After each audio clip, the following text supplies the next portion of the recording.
Everyone's sitting at home, in front of your Amazon mirrors, your Alexa TVs, your Google Watches, your laptops, your computers. Give a warm and messy welcome to Freya Holmér and her entire community as she's streaming live. Hello, Freya. Hello, Freya's mob. Hello. That's, Wait, Freya's that's my mob? professional. Is that Freya's my... mob? That's it. It's Oh an god. I didn't know. I didn't know that my followers were that scary. Okay. Hello, you all. I'm waving my hand, and I've forgotten I don't actually have a hand to wave. I'm just a disembodied head. Oh yeah, because you got this like avatar on stream, right? There's like this. That's my real face. That's what I look like. That's Right. my face. I have this skin condition where I look a little bit 2D. I don't like to talk about it too much. What's it like being two-dimensional? Well, I like to say a little bit thin on some topics, but If you like have a full bath of water and then you sink your head into the water, does the surface just rise, or does the head just like submerge, but the water just stays level? I can't submerge. I always stay on the top. Oh, you can't even submerge. But No, if we forced your head into water, then presumably you wouldn't have any volume, right? So there wouldn't be any displacement of... Sorry, anyway, continue. Could we use shapes to simulate that? No. Very much not. I would love to have a bath made now in Unity and a simulated flat head in Archimedes, like a little avatar of Archimedes popping by. You can do that, but you would need to do the physics separately from Shapes, because Shapes is just a rendering library. Talking about what Shapes is, what is Shapes? Right. Oh god, segue. I don't have like an Very elevator pitch. Professional. You don't have an elevator pitch. Come on, of course you do. Okay, here's my story as for why I started working on Shapes. I guess it sort of started out with me wanting to make like various math animations. I don't know if you've been on my Twitter timeline, but I post a lot of like math animations for so many different types of concepts, in case if it's like explaining the dot product or the cross product, or visualizing whatever, or doing like art using, I don't know, parabolic trajectories and whatnot. I really wanted some way of doing 2D graphics that I could then very easily animate, right? So what kind of frustrated me was that I wanted to do this in Unity because I'm very, very proficient in Unity and C#, but I'm kind of non-proficient in almost everything else. So, you know, if you want to do these types of like 2D vector graphics animations, I think most people would do that with HTML5 canvas, because there's a bunch of like 2D functions there. It's really, really solid. It's got good anti-aliasing and everything. But I just really don't like using JavaScript in general. And I'm really comfortable using C#. So I just wanted everything in Unity. So it kind of started out just as something for me to do vector graphics in Unity. And I didn't really take it super seriously for a long time until I started realizing that like, this is not just useful for my own math animations, right? Like I want to do this for any kind of vector graphics in games. You know, if you think of games like MOBAs, for instance, where, you know, you select a character, and as soon as you select a character, you've got like 3 shapes popping up immediately. There's like maybe there's a little animation when you select the character. There might be a ring around the character on the ground. There might be an arrow floating above the character. There might be a health bar that's also like, presumably you want it to look nice and, you know, have good anti-aliasing. So that's, you know, another vector graphics element. So these types of indicators and rings, and then let's say you want to like cast a spell in this MOBA, then you might want some area of effect marker on the ground that's this like ring gradient type of thing, and maybe you want to draw that as well. So I feel like something like this is kind of like scalable, not only for 2D animations, but also for 3D stuff in games. So that's kind of how Shapes then grew into a full asset of, you know, what would a real-time vector graphics tool look like in Unity? And that was sort of what I set out to create with Shapes. And it is beautiful. I'm just looking at the your Twitter feed, your hypnotic animations. It's hard to believe that this is actually rendered inside Unity, because we're all used to, let's be honest, it sucking when it comes to for this kind of stuff. And I remember when Text Mesh Pro came out, everyone was like, "Oh my god, it's crisp and it's clean. We've never seen such a thing before inside Unity. How is this even possible?" Mm-hmm. And here we are, many years later, and only now, with yourself, are we seeing that, yes, you can actually do shapes. Hence the name. I love the name. I was glad that you managed to get it back. Yeah. But it's bizarre. Why is this not native? I don't understand it. Um, You made it in your bedroom, surely. Sure. And they employ, millions of people. They are hundreds Mm-hmm. of people at Unity.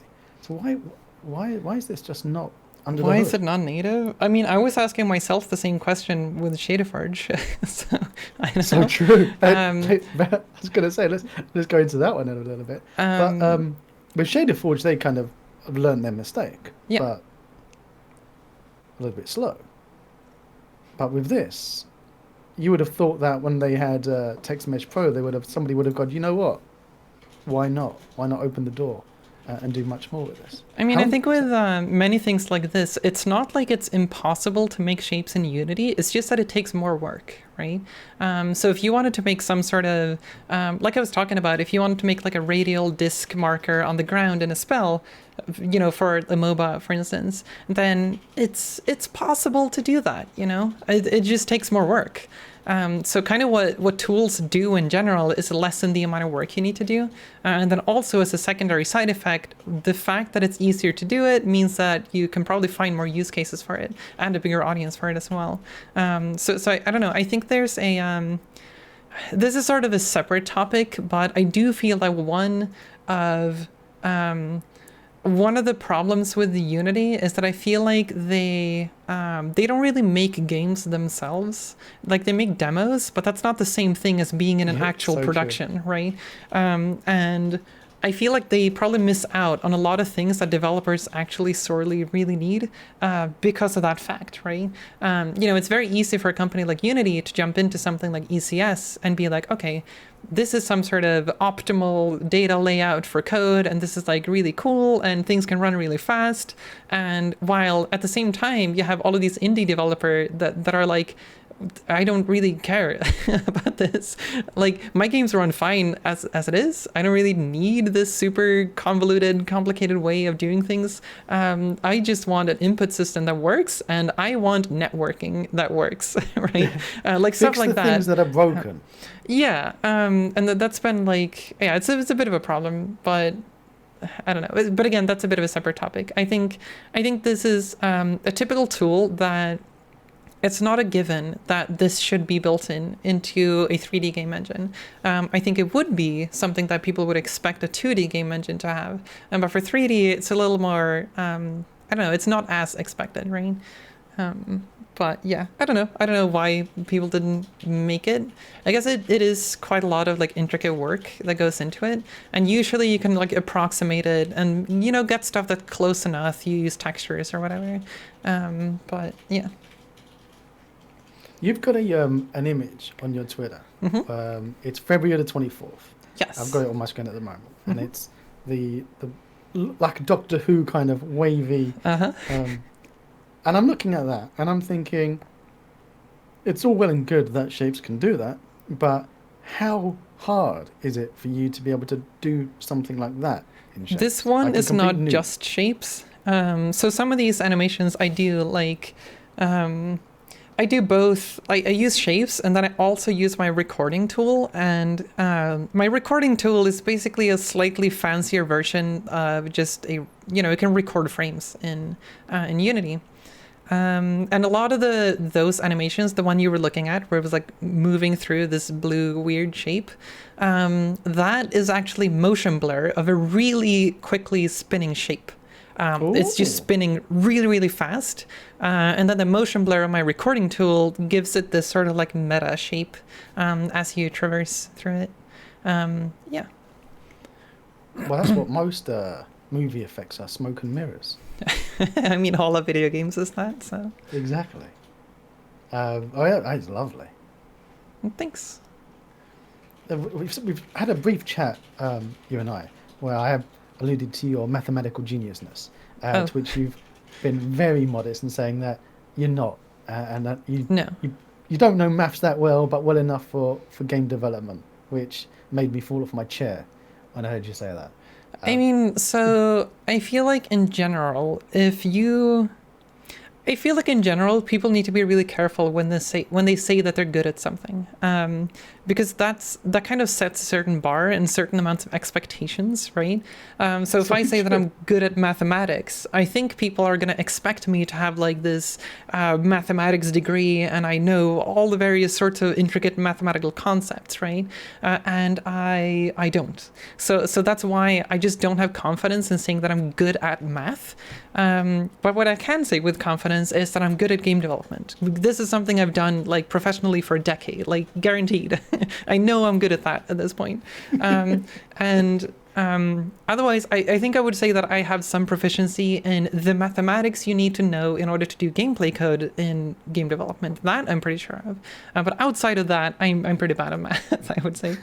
I'm really bad at even running numbers in my head, so... Well, that's why we've got fingers and a calculator. Yeah, exactly. I still use my fingers to do maths now. I'm like looking at my fingers right now, thinking, okay, yeah, let's do that. So when my kids ask me to help them with their homework, given that they're 5 years old, I'm still struggling to go, okay, Daddy, think about this one for a couple of hours and I'll get back to you. Mm-hmm. And this is why I always tell people I'm good at nothing. So to manage their expectations. But I'm pretty sure by now with, like you say, 10 years of game dev, but you can still claim that you're pretty good at maths. I'm gonna throw it out there on your behalf. That I'm pretty good at math. Maybe I can accept that one. Yeah, I can accept pretty good. I'm gonna like slightly reluctantly accept it, but yes, sure. You talking about 10 years of game dev, and you worked on budget cuts. Now, for those not in the know, can you give us the elevator pitch on budget cuts? Budget Cuts. All right, Budget Cuts is a VR game. It's a first-person VR stealth action game where you're in a world being taken over by robots, and you work at a company, and you're about to be fired. You're the last human at this company, and you're about to be fired, and that's where Budget Cuts 1 starts. Oh yeah, there you go. That's Budget Cuts. Yeah.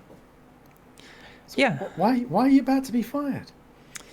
They're replacing everybody with robots. They're more efficient and cheap. Can't you be one of the people who repairs the robots? No, the robots do that. So you don't really need oh my humans, word! The robots repair the robots. It's Cybernet. Mm-hmm. Oh, this is from the demo, I think. This might be an old version of Budget Cuts, or is it? No, it's probably the new one. Never mind. Sorry, I'm looking at the models to try to figure out which version of Budget Cuts this is. So how many people worked on it? The demo that released a long time ago, we were 2.5 people working on that. So I was sort of the one doing like all the main gameplay code and the controller models, level design stuff. And then we had another person who also started Neat Corp together with me, which is the studio that then eventually released the full game. So we were 2 people full-time working on it for the demo, and then we had another person who was like sort of part-time joining because he was like working another day job. His name is Marco. So we were working on the demo, all of us, and then we released the demo, which was also a playable demo, not just like a trailer or something. And then that kind of blew up and just like sort of exploded in the VR world. Everybody just loved it, which was kind of scary. Like I've never worked on something where 100% of people who play it say that they love it. It's like sort of terrifying. It's like, well, you don't have any like criticism or like I don't really know what we did right. It's kind of difficult to figure that out if you have zero like feedback. Anyway, so that was really exciting, and it's sort of like launched Neat Corp into this trajectory where, suddenly, because of the popularity, it was really easy to get deals with Sony and Oculus, because we were using the Vive at the time. So then we got the Oculus dev kit, we got the Morpheus, as it was called at the time, and so we started developing for those other platforms as well. So then the The full game with budget cuts, I don't remember how long it took for us to develop it, but throughout that development, we grew from like 2.5 people to, I think we were like 5 people at release, plus like 3 freelancers. Yeah, so the studio like grew a lot like during the development. Yeah, so that's when. But it's still a nice, close knit team. It's not like 50 people. It's quite an accomplishment to release it, even with such a small team. Oh yeah, the game is way overscoped for our team. It was actually kind of weird. Yeah, we should have like made the game way smaller than we did, I think, because we sort of, well, for better or worse, like half of the team is very keen on polishing stuff, and then we have the other half that really wants us to release something, and these are sometimes go up against each other, right? Yeah, so it's really difficult to find that balance, but we ended up having a game that was like surprisingly long given our small team size. So how did you define the scope? Did you have a game design doc at the beginning that you all sat down together, or was it kind of more organic and with scope creep and then just cool ideas just found their way in? In the beginning, it was a lot of scope creeping. We had a lot of like ideas we wanted to do, and then we kind of just went ahead and did them without any like solid plans for stuff. So it was really like messy in the beginning, and then eventually we hired someone called Christopher, who started doing animations and 3D modeling, and Linnea, who started doing level design as well as being sort of a producer. So she was like, she'd worked more in AAA, so she was kind of like familiar with how to actually get games done.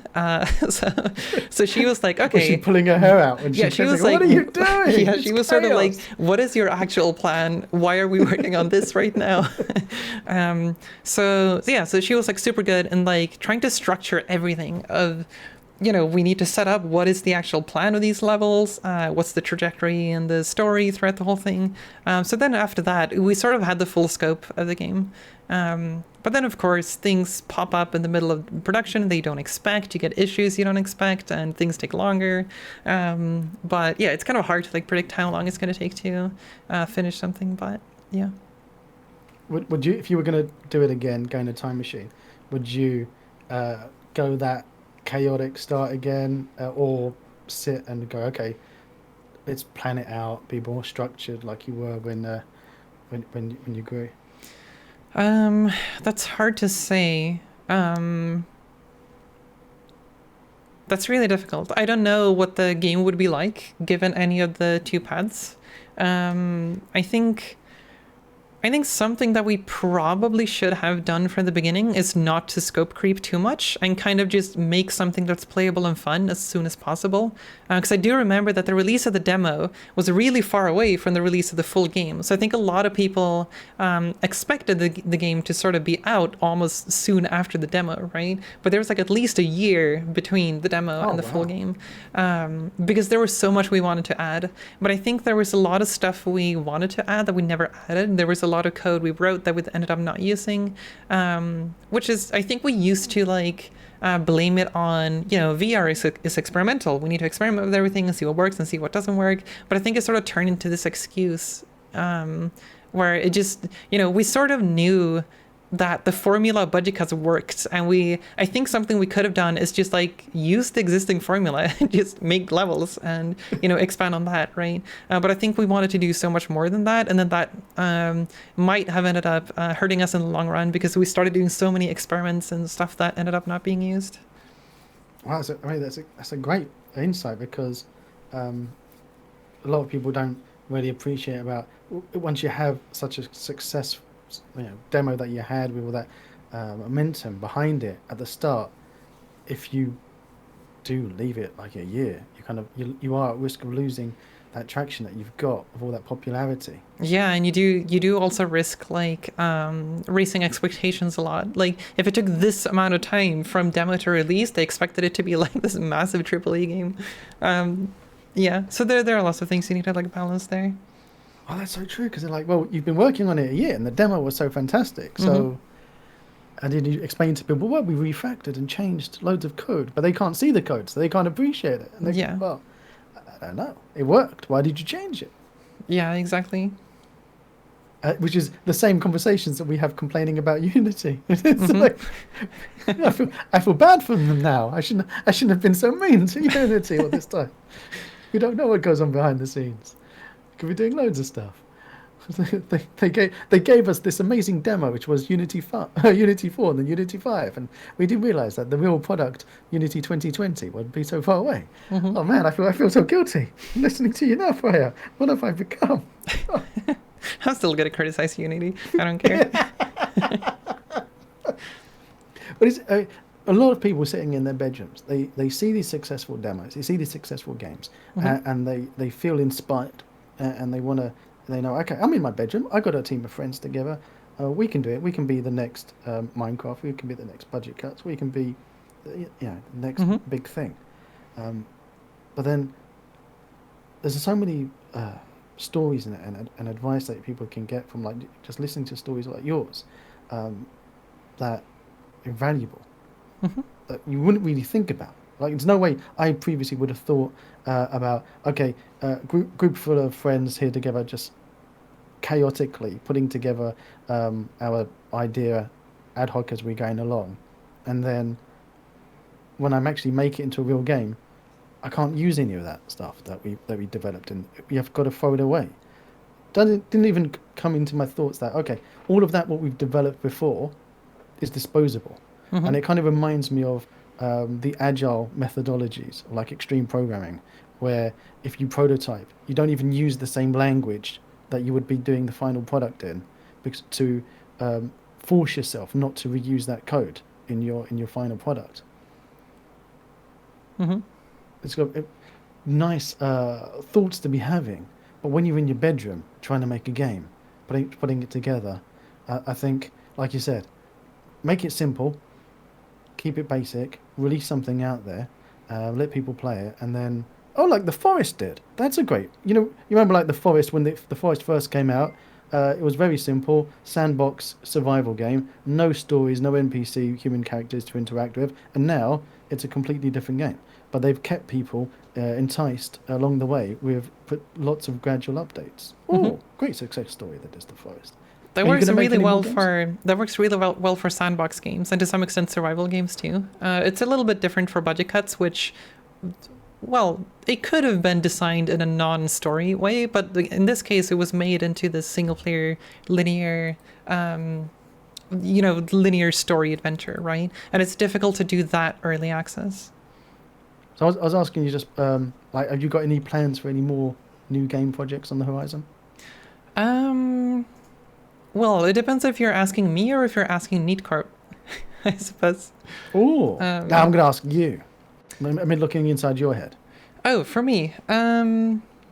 Let's see. I am currently working on a game on stream. I haven't been working on it for quite some time now, though, because of the release of Shapes and everything. But I'm working on a game on stream that's called Flowstorm. It's a little 2D racing game. It's kind of hard to describe. It's sort of a mix between like Super Meat Boy, Lunar Lander, and Trackmania. I've got no idea what those games are. Okay, well, hopefully chat knows. People in my chat are probably so tired of me hearing me mention those games. I'm old. Gotcha. Well, I mean, many of those games are pretty old. So. And Wonder Kid. The Wonder Boy. Do you remember Wonder Boy? Super Wonder Boy? Never heard of it. You never heard of Wonder Boy? Okay, you've heard of Asteroids, right? Yes. Have you heard of Thrust for the Amiga, I think? Thrust? No. Which one was it? I have no idea. I haven't played it. I just know that it's very similar to my game.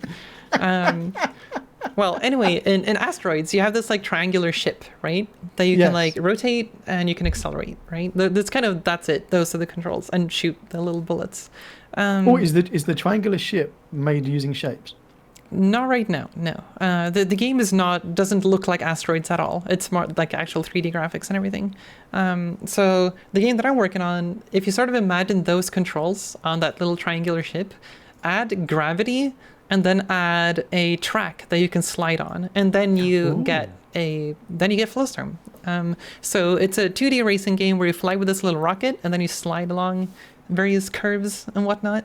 I got a short little animation of it in case you want to see it. Oh, yeah, link me.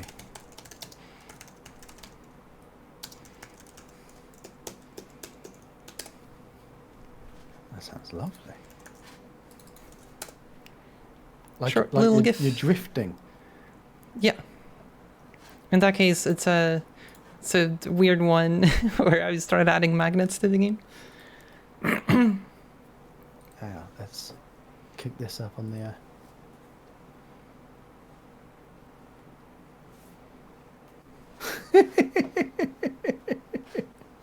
oh yeah, just smash into little pieces. Yeah, it's very arcadey, pretty difficult as well.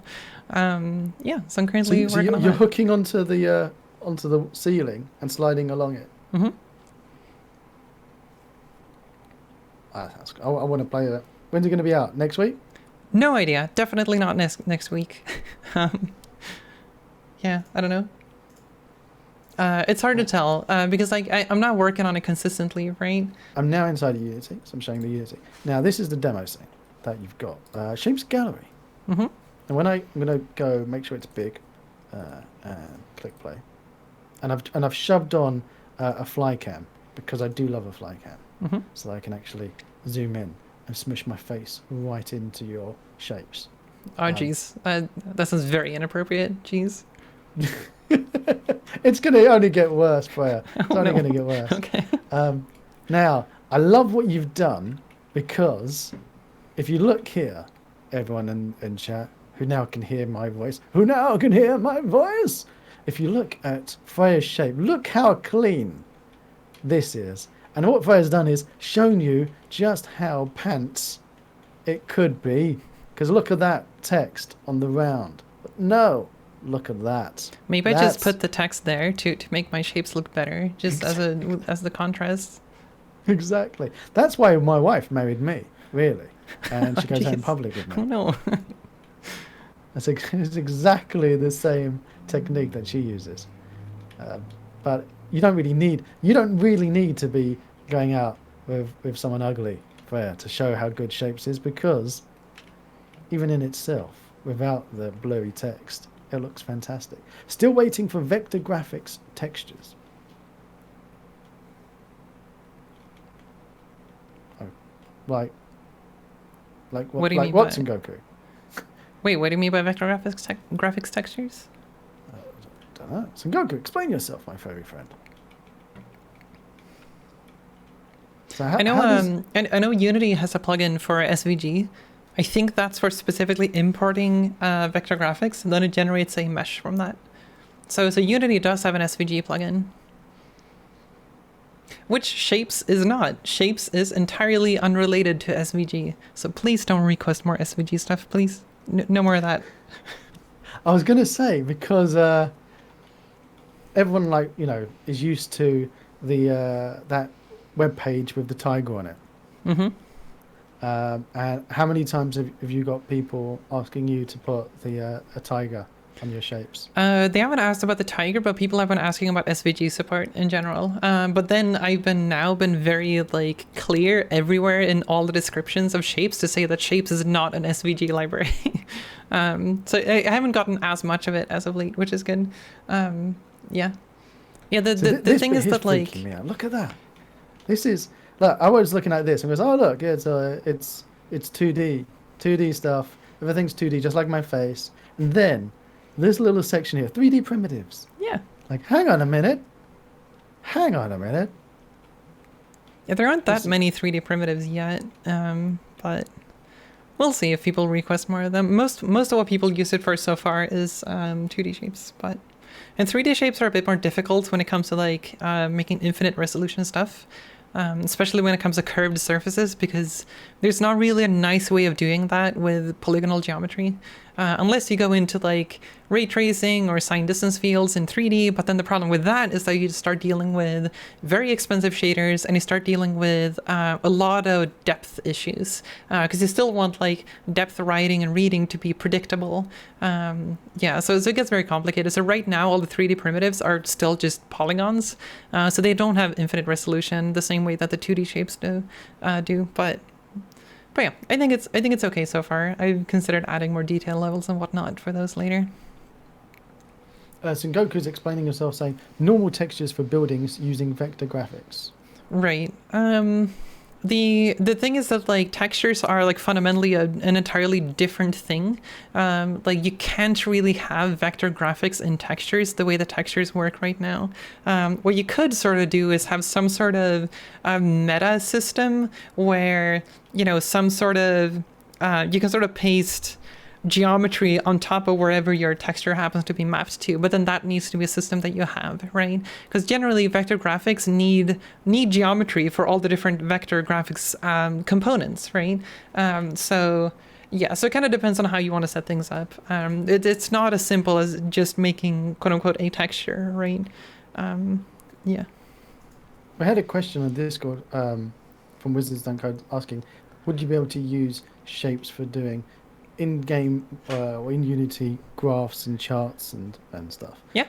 Which, even just by this demo, it kind of answers that question. Yeah. You know, you could easily use these for there we go, a pie chart. Yeah, you can use the disks for a pie chart. You can use the polyline if you want to make a graph. Yeah, basically whatever you want. And these can be animated and the size of them and the proportion of them changed by variables inside your project. Yeah, and you can set them to so you can set them to various you can use different spaces. So for instance, at the bottom of the lines you can see that it says pixel sizing. So you can set the thickness of lines either based on pixels or based on meters, right? So the pixel ones will of course change if you go closer to them or go further away. Yeah, so there are various ways of setting sizes and stuff. Oh, someone was asking if Shapes is available, if Shapes is still available on Patreon. It is not. It used to be available on Patreon, but now it isn't anymore. Like as soon as Shapes went up on the asset store, I removed it from Patreon because I'm literally not allowed to sell it anywhere else. So, yeah. Although you can sell it somewhere else if you sell it for more or the same price. Yes, I can, but having a Patreon support level that is at $100 is extremely high. So like it's something that people just wouldn't do except for like one person who has a lot of money, I guess.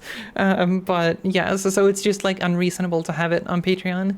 Plus, there's a lot of overhead in doing it through Patreon. And the third thing about using Patreon is that if companies want to license Shapes, they want to have a license agreement that is like airtight. And I don't know how to write one of those when I'm releasing stuff through Patreon. Whereas on the asset store, everything just comes through, you know, Unity's asset store license agreement. So then I don't have to deal with all the companies asking me a bajillion questions of, you know, oh, we have a freelancer team that does contract work for this company that then maybe has Shapes, and it's just so much to deal with. That is one of the joys of using Unity. What do you mean? To worry about. One of the joys of using Unity is that you don't have to worry about all the ULA stuff. You just the asset store, yeah. Just let them take it. Although they get their cut. Yeah, and that's the downside. Just note this one here. You've got your this triangle and quads, so it's layered in that one is over the other. These are just 2D shapes on top of each other. If you had them on the, like, so they were touching, how would they compete with that whole Z fighting? They would Z fight right now. You can use the like renderer order stuff.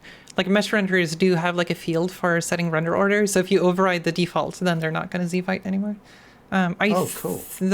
Actually, if they're transparent, yes, but not if they're opaque. If they're opaque, not entirely sure what's going to happen. Yeah. So if I wanted to now, bear in mind, Freya, I'm an idiot. Okay, managing your expectations. Quite honestly, I am a fool. So, oh geez, is this the part where I'm gonna sit and like try to explain things and then be really sad that the things aren't working? All right. Not at all. Okay. Not at all. Then we're not setting you up for anything at this point. You just call yourself an idiot. I mean, because it's true. I mean, there's how many thousands of people on subscribers on YouTube can attest to that. All right. So, we're I mean, generally, I don't really listen to YouTube comments calling me an idiot, but if you want to do that, that's okay. That's fine. that's fine. Mhm. Big O said, bear in mind, I'm an idiot. Fair. Okay, I'm not sure there's any good response to that. I mean, any sentence starting with like, the people in the YouTube comments say that I am ... and then, I'm not sure if that's the most reliable source, but My kids would concur with them, to be honest. right. I don't think kids are a reliable source either, but maybe that's just me. Oh, you are such a lovely human being, I have to say that. So if I click on the shapes menu here, I've got a menu that says create, which I'm assuming is just going to be creating stuff. Oh, quick question. Mm-hmm. Have you played about with Aura 2? What? You know, Aura, the volumetric fog and light Nope. thing. You haven't played with it? Nope. One of the things that I like, and a lot, it's one of those Marmite situations. You either love it or you hate it. Mm-hmm. But it's got a little interface here, like that Pro Builder thing does. Oh, like When you overlaid click on the it, scene view? yeah, and it slides out and it has the, would you like to create this, blah, blah, blah. That would work perfectly with like shapes. If you had this little window, this line, polygon, create thing inside here that you could just click and go, oh, cool, I'm going to create this one now. And cool, I'm going to create that one now. Many people would hate rather that. than, I would love that. It would be great if all you're doing is toying around with shapes, but if you have an entire project, then that's going to be really obstructive. Well, no, you toggle it. If you've got a little toggle that you go, boop, and it goes away. Even boop, then, and it comes out. people are just really angry for the fact that I added a dedicated menu item for shapes. Like already people are sad about that. So I think a thing Really? in the scene view would make things even worse. Yeah. That's crazy. But I mean, What you could about sort of having say it the like an same thing. inspector there? I mean, you could sort of say the same thing about like, should you be able to create Unity primitives through a UI selection? And those are arguably used more often. And I don't think those should be there either. Because people are kind of used to the create workflow and people don't want their scene view to be messy and whatnot. So Never even check out. Why would someone complain about a menu item? the reason Yeah, people people just complain love about the to menu complain. items is because if you have a big project that you worked on for like 5 years, then you have a million plugins that then are going to have their own menu items. So eventually true. you're going to end up with a very long title bar. And if you have if you use Unity on half your monitor, then you're going to max out that menu bar, right? So a lot of people, once they're like really deep into a project, then they tend to have a lot of things up there, right? Are you able to have it in the inspector, like over here? Is there a little inspector window for it? I mean, the inspector kind of shows what you have selected, so you need to select something first. So, but I mean, if you add an empty game object, you can add a component to it, and the add component menu has the shapes too. Oh, okay. Hang on. So if I've got an empty here. So what if I go over here and do shapes? Oh, you have to search for the actual shape that you want to add. So if you okay. search for, So- I mean, you can, if you delete your search, you don't have to actually type anything. So you should have shapes as a category there. Oh, And then there you it is. have all the things you can place. I'm gonna do a quad. All right. So here's my thingamajig, where my quad's gonna be living. It looks like one. Now, hang on, don't tell me what to do. I'm gonna try and work it out. Mm-hmm. Oh, I can pick a color thing. Oh, it's red. Can I change that one to be a different one? No. Alrighty. And oh, okay. What about this? Hey. No. Whoa, that's freaked me out. Oh my word. You got an interesting shape there. Yeah. Generally, You only see that on Sesame Street, do you? So usually quads are kind of designed to always be planar unless you have very specific use cases. So if you wanted to always be planar, you could check the auto set D checkbox at the bottom. And that kind of forces the last point to always be planar with the first three points. Ooh. What about the just be able to click a point and then just drag it around? It's a planned feature. Right now, there are no like scene view handles for these things. Like similarly, you can't set the radius of the ring, for instance, using handles. It was just something that I felt was a little bit low priority, so I just didn't do it. Oh, and you've taken those lessons from budget cuts and were like, hit and get out to market. Don't wait until you've added all of the features. Sure. I mean, to some extent, yeah. I have to keep in mind the scope of the project as well. Like some people have been asking, like, oh, how do I add a collider? And I'm just like, you can't. There is no collider for shapes. Because like that is a whole can of worms for like adding support for that, or like ray casting shapes. Like all of these things are kind of separate from what my idea of shapes is right now. So I've sort of limited myself to say that shapes is a rendering library. Everything else is kind of secondary. So right now I want to flesh out the rendering side of things first before I do anything else. Would you be able to? Okay. This is in no way an SVG question. Are you able to export your shape into a mesh?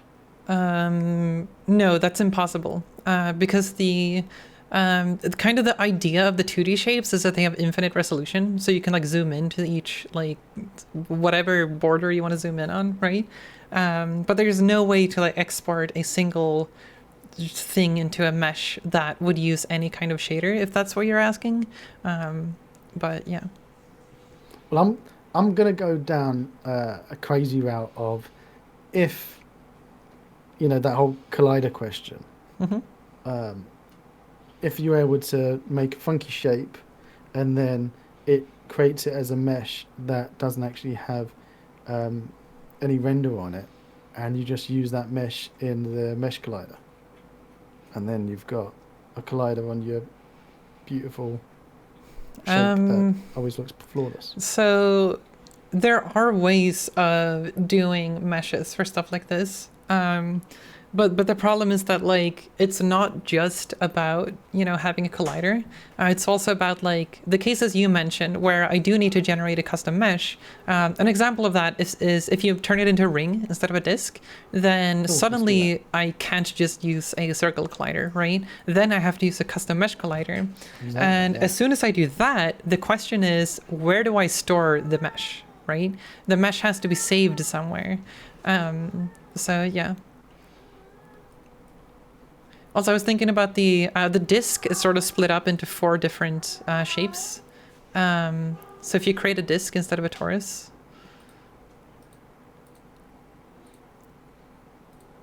there are 4 buttons that are a little hard to see what they say, but you can switch between different types of ring-like shapes.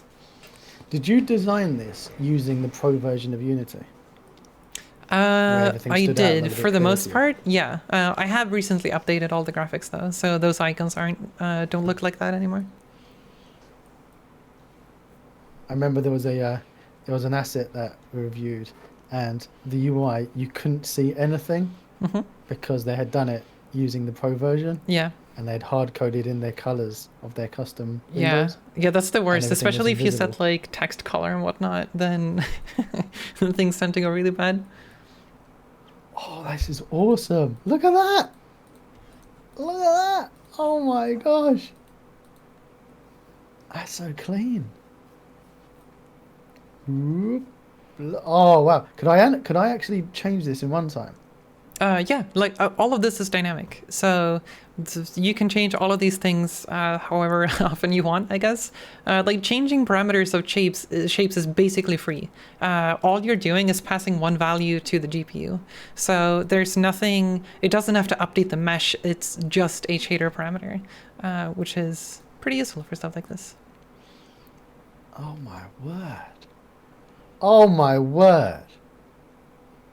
Oh, I'm going to have a lot of fun with this. Oh wow. I'm glad you like. I'm glad you like Oh the my god. rounded arc. Okay, It just I'm reminds. gonna go get some more water while you are While playing I with play, this. yeah, because this reminds me of a kids' TV show called Rainbow. Oh, gotcha. And while you have water, I'm going to sing the theme tune. Up above the streets and houses, rainbow flying high. Oh wow. Oh wow. That's crazy. Little things make me happy, chat. Little things make me happy.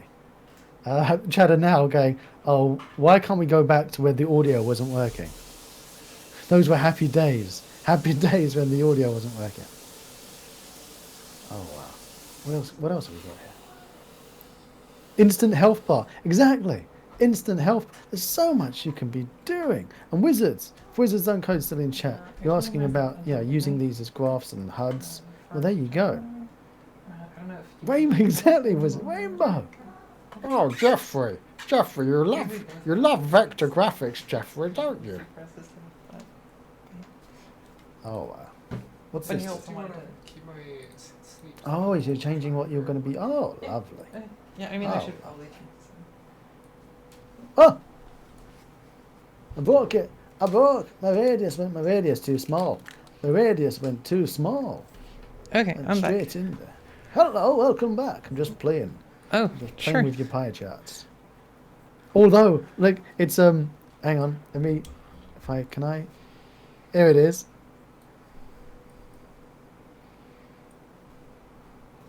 Okay, where am I? Here. Oh, hang on. Can I do that on the?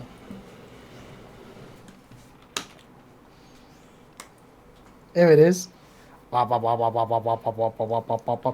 need to do the color as well. You can't just do the.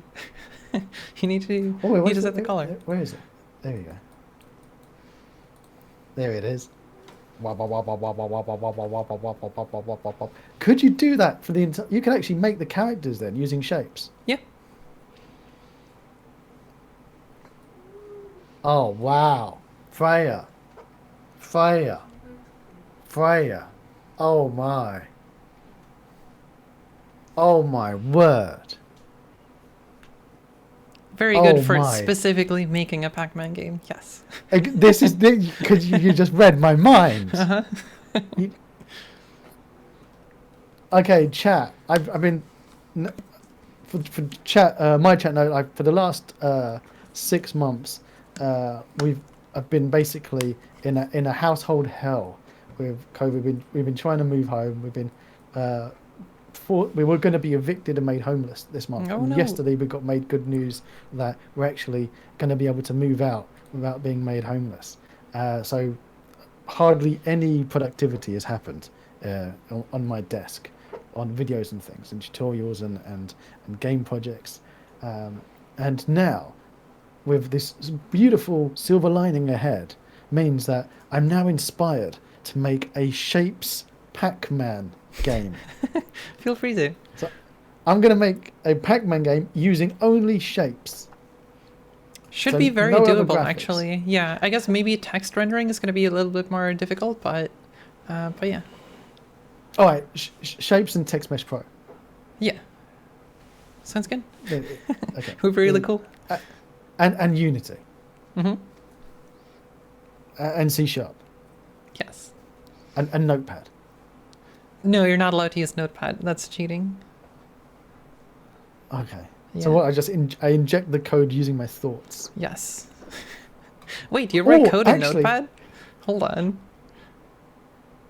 Don't you use Notepad for doing all your code? No. Damn, make me feel old. I really am old. There are some assets where they've actually made the editor so you can use the inspector. So you can edit your code here. Oh yeah, I saw rather that. than Someone made opening- like an IDE built into Unity. Yeah, It looked really cool. which is awesome. Freya's chat just set that as a challenge. Challenge accepted. Freya's mob. Freya's mob. You shall see the Pac-Man. I didn't say it's going to be good, and I didn't say it's going to be fun. But it is going to be made with shapes. That's all we But it know. is going to be made of shapes. And you can zoom exactly. in, and it's going to be like super crisp. And oh my gosh, you could use VR, a VR Pac-Man. Would the game be 3D or would you stick to 2D? It'll be 2D, but Okay. 2D in that you could, be like that. Yeah. Go for it. Sounds like a cool idea. It does sound like a cool idea.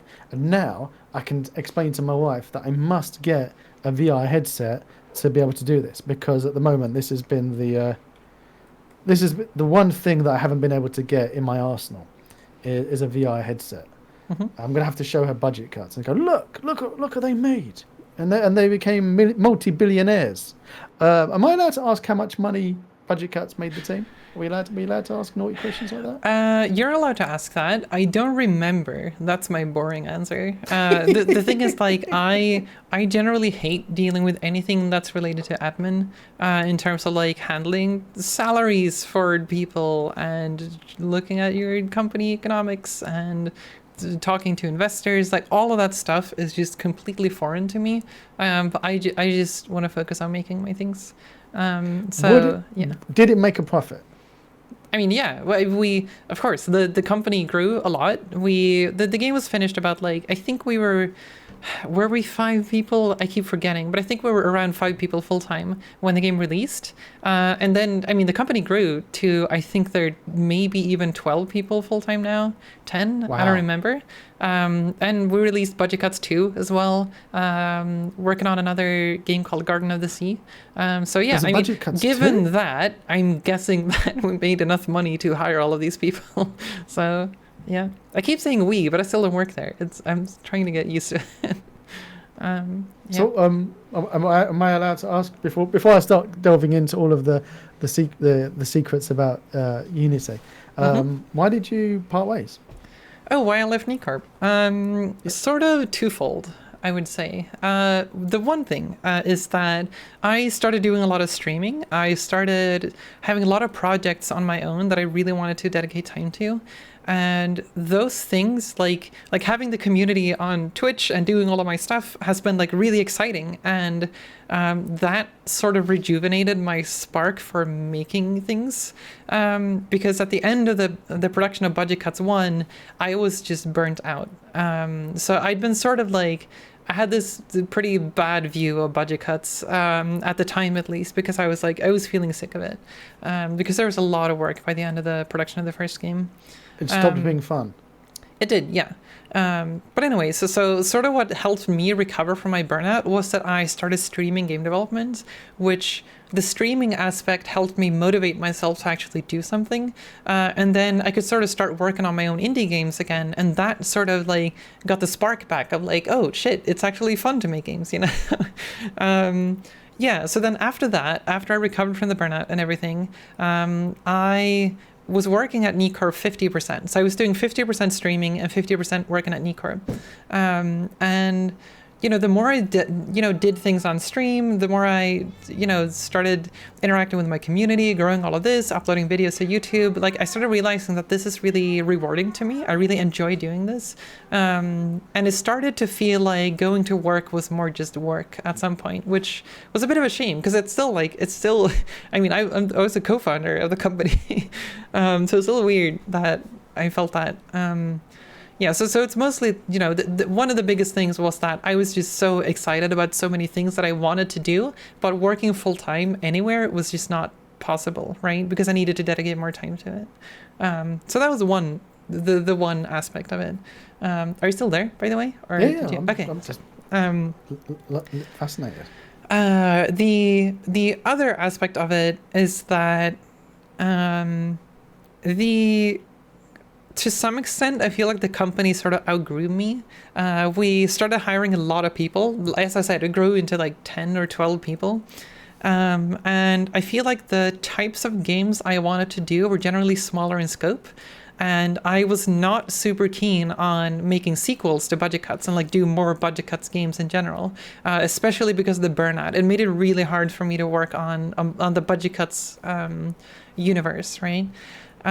So, you know, combine that with the fact that the types of games that Neat had in the pipeline that they wanted to make in the future, none of them were games that I was excited about. It sounds very like it's boring, I guess. No, but in my case, it was just like, okay, opposite. if there's this big IP that's kind of the flagship title of Neat that was Budget Cuts, if I'm feeling very burnt out on working on that game, and the games that we have in the pipeline that, you know, people are really excited to make, that I'm the only person that's not excited to make, I feel like even though I'm a co-founder, it would be an asshole move for me to be like, no, you know what? Even though you're all super excited about this game, I'm going to use my co-founder power and just say, fuck all of you, and none of you get to do this cool game. We're going to do the thing that I want to make instead. I just can't do that because I feel like it's a bit immoral.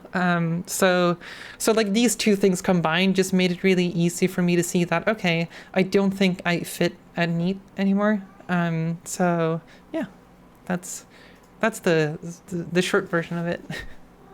It's a little. It kind of, the way you describe it, kind of sounds like you're a band, and you've got these creative differences, and like you're John Lennon, and you're leaving the Beatles, or it's Kajagoogoo, and you're Lamar. You're going to go off and do sing Never-Ending Story instead. Sure. Which we can sing together later if you wish. No. It's be fun. But it's there's two really important questions I've got to what you've just described. One is the burnout that you had from working on such a big project, and that you didn't, from what I can understand, at the start you didn't foresee Budget Cuts and being such a big project and such an amount of work and amount of time that you're going to be taking up. So how would you, what would you do differently to prevent you from getting burnt out? So that you wouldn't. That's a really difficult question. These things are really hard to answer unless you like some of these things you kind of have to experience it to know what it's like and how bad it is when it happens. It's sort of like, it's kind of difficult to describe depression for someone who's never had depression in a way.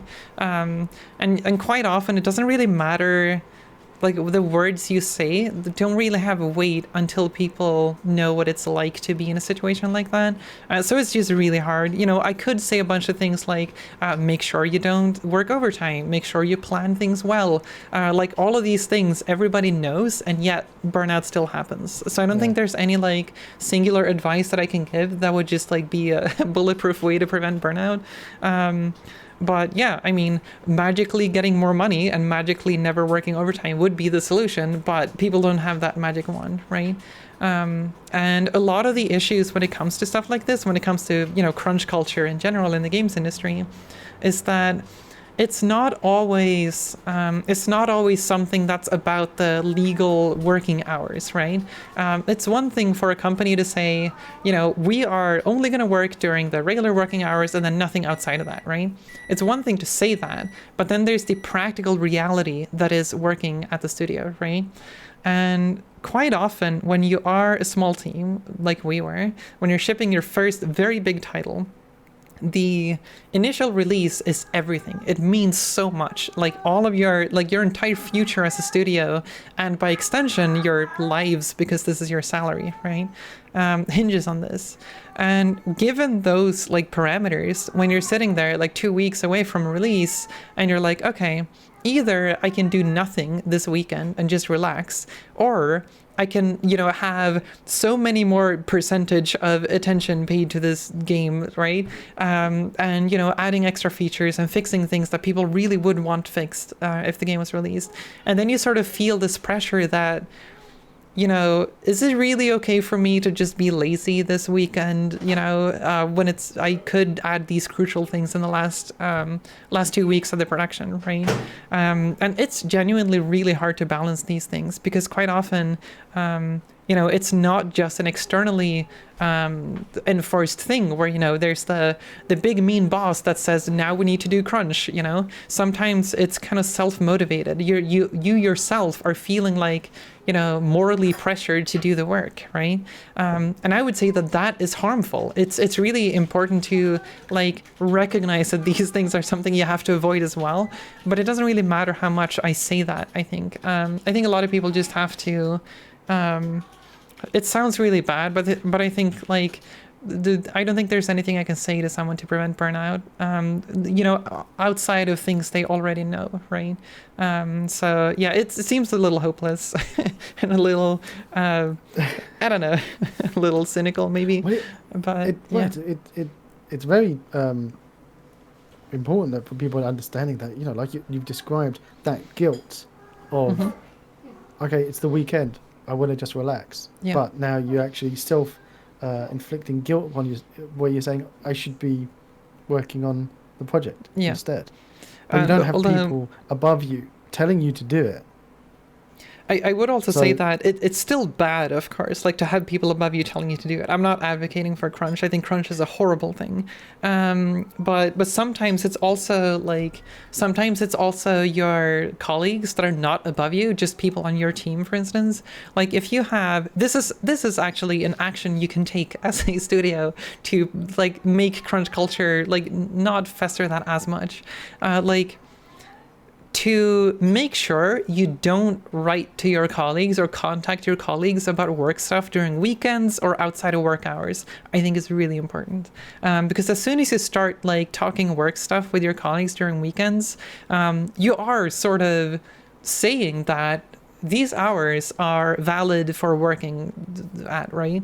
And then you are starting to create this culture where okay, now it means that if my colleague is working this Saturday and Sunday maybe, then you come in on Monday and you feel like shit because you did no work whatsoever during the weekend. So then you start feeling that social pressure of oh, okay, my colleague is performing really well. I guess I have to perform a little bit better too. Otherwise I feel like I'm not contributing as much, right?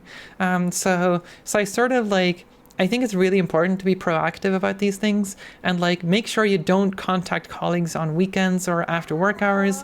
And if you do, add a bunch of caveats and be hey, I'm really sorry for contacting you now. You don't have to respond now. Feel free to respond on Monday. Do those sort of things because I think it's important to not create that sort of culture. That is such a good point. And it's not just relating to the game industry or working on in a team on any new project. It goes through to everyday life now and work in your day job, especially with lockdown and COVID, where your hours and your days all just merge into one big block, and you can't really identify even what day of the week, what month it is, let alone the day of the week. Yeah, I think this is something that is really familiar for freelancers or people who generally work from home. But I imagine there's a lot of people now who kind of start working from home for the first time and they just have no idea how to set these boundaries, right? When work hours are done, are you really done with work? It feels like you're still sitting at your computer. You could technically still work from home. And it's you start getting these fuzzy boundaries, which you sort of have to learn to get around. It seems like a very common problem. 20 years ago, I remember being very offended if my manager would contact me out of hours or on a weekend. And I'd be like, what, this is an intrusion into my personal life. Yeah. Fast forward now. And I remember a job that I had a few years ago where I would work quite commonly 7 days a week and well into the night, finish at midnight on a weekday and not even think it unusual because every day was crunch day, constant deadlines and scope creep and the company just going, new priority, do this. And you just become desensitized to it. to I the mean, extent that when you start becoming desensitized, you start hating it, and it just yeah, starts exactly. feeling like you are doing things during hours, but you're not excited about it. You're just like doing stuff, and I But, hate that but feeling. the It's but just the yeah. worst thing I had for it was that I became the school bully who was being bullied at home and then would then have the same behavior to others. Hmm. So if I was then working with colleagues, I would be then messaging them and working with them out of hours. Yeah. So then they also would get used to this and have this hatred of their work and be, intrusion into their personal Yeah, life it starts to the becoming point that self-perpetuating if it once it it does. starts, right? Yeah, that's the same thing with like if you have colleagues that are doing this, then they're gonna start contacting you, and then they are kind of like sort of justifiably kind of upset that nobody else is putting in the work during the weekends if they are. I don't think they should be, but I can understand why people might feel that way. And that's as soon as you get into this territory where, that person is going to start feeling justified in asking colleagues questions during the weekend because, they are working during the weekend. So it's fine. The other ones aren't even doing any work. It's just responding to a message. You sort of start getting that type of attitude. And I think that's really bad. But I don't think it looks very bad in the moment because people don't really, I think it's rare that people think, 5 steps ahead of what kind of culture this is creating, right? Exactly. Yeah. And now you see with obviously with Twitter and you see um, insights now into what's actually happening in a lot of companies and in a Hmm. lot of workplaces.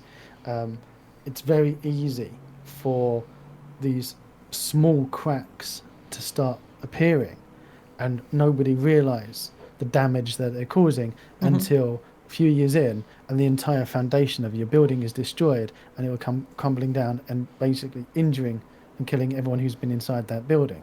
Hmm. And unless you start working at the beginning and stop those cracks appearing and repair those cracks that have already started to appear, then it's going to be irreversible, that damage. Yeah, I And that's think one of the things. cultural forces like that are really difficult to deal with because they're so implicit, right? You generally don't like see them coming, and they sort of slowly develop over time, right? It's sort of if you have a workplace that's just like it's only men at this workplace, and they can very easily slide into having very like. I don't know. I don't know if you're familiar with feminist terms, like the type of like toxic masculinity, where it's sort of like you start using language like man up, and it's this sort of macho culture that can really easily start happening in studios, and then after let that happen for 2 years, and then you're gonna have a culture that's really hostile towards women or any other identities, right? So like you have to be really careful with those things, and the insidious part about it is that you can't just change some sort of company policy easily to fix this, right? It's a cultural thing. So you can't just be like with crunch for instance. I don't think having a rule at your company that says you only work during the work hours, that's not enough. You need to like be proactive and go against the culture that is causing this to happen, right? Because the culture stuff goes so much deeper than just the legality of it or the stuff that's on paper or on a contract, right? And it can be really hard to see it as well. Yeah, just that alone is really hard. Just identifying the problem, right? When you've got it's one thing like if you're working in an organization and you've got bosses that say, okay, we've got this new requirement and it's 4 p.m. on a Friday and I'm giving you this new task to be working on. We need it to be ready on Tuesday. Mm-hmm. And people go, oh, that's really bang out of order. You can't be doing that. But they've got a deadline, and they work on the Friday and then Monday and Tuesday to try and meet that deadline. It's one Mm-hmm. thing. But when it's your own company, your own project, your indie project that you're working on with a bunch of mates, you got two things.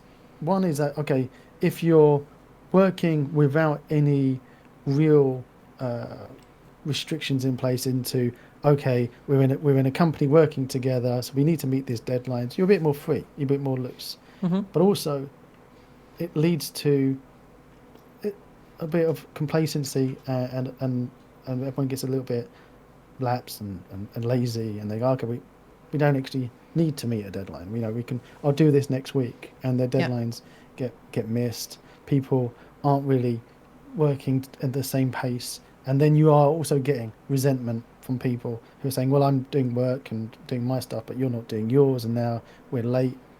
Mm-hmm. It's very difficult in the different environments that you're in, especially if you then say, okay, like you guys did, where you had a great demo, and all of a sudden you've got Sony making noise and offering things your way in partnerships, in which case suddenly you have got um, deadlines and you have got responsibilities to other people. And if you never built that culture of a structure and deadlines and tasks for Mm-hmm. people to be working to, I can imagine it would be a little bit difficult to suddenly shift completely into a different mentality. Yeah, for sure. Someone in my chat is saying that crunch is failure in project management. Oh, The thing yes. that I'm sort of saying is that yes, but it's more than just project management, depending on how you define project management, I guess. But like, even if you have a really well thought out plan for the scope of your project, exactly what hours people are going to work, that is not enough. I think you also need to make sure that the way people communicate, when people communicate, and the expectations that are socially applied to your team is really important. Like that can still perpetuate a crunch culture, even though you have a really good project plan and everything, because people take on work sometimes. Sometimes you have a really like someone who really wants to work on a weekend, and if this person is starting to talk to a lot of people that they work with during the weekend, then there you go. Now you have more people who are perpetuating this type of mentality of it's okay to work on the weekend. And that is very easily leads to the expectation that people should work on the weekend, right? So, yeah.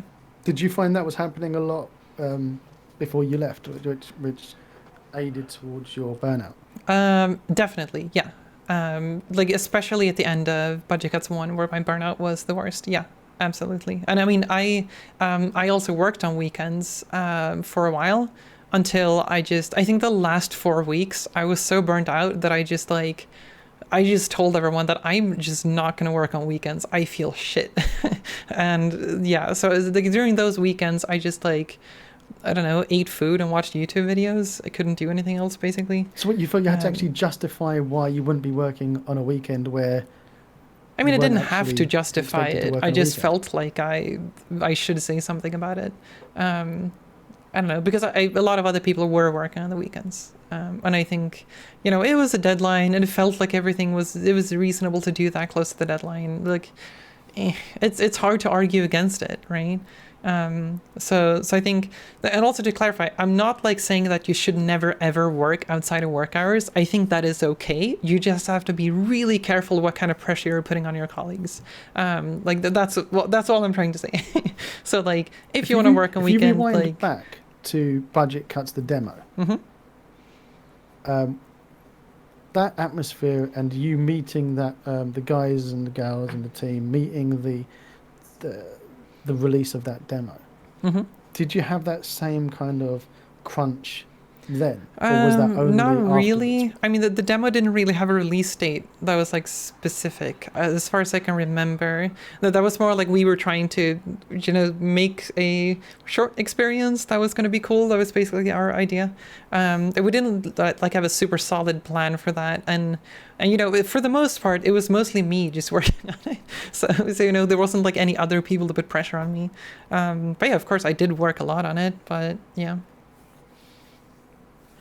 Which is interesting because if you're now taking yourself out of that environment Mm-hmm. and working on shapes and working on your own game, Yeah. uh, which kind of puts you back into the environment of where you were doing the budget cuts demo then, if Mm-hmm. it was you pretty much yourself. Yeah. So It wasn't just me that worked on the demo, but yeah, for the most part, I would say I think it was, yeah. But yeah, yes, the you're true. That's true what you're saying. Like I am, like now I am sort of like I went into this area where suddenly I'm on my own again, And then that's a whole other like relationship with time and your spare time and how much work you should do versus how much spare time you have. Yeah, it's pretty difficult to figure that out, especially when there's nobody to guide you. Like I don't have a producer, so yeah, for better or for worse, right?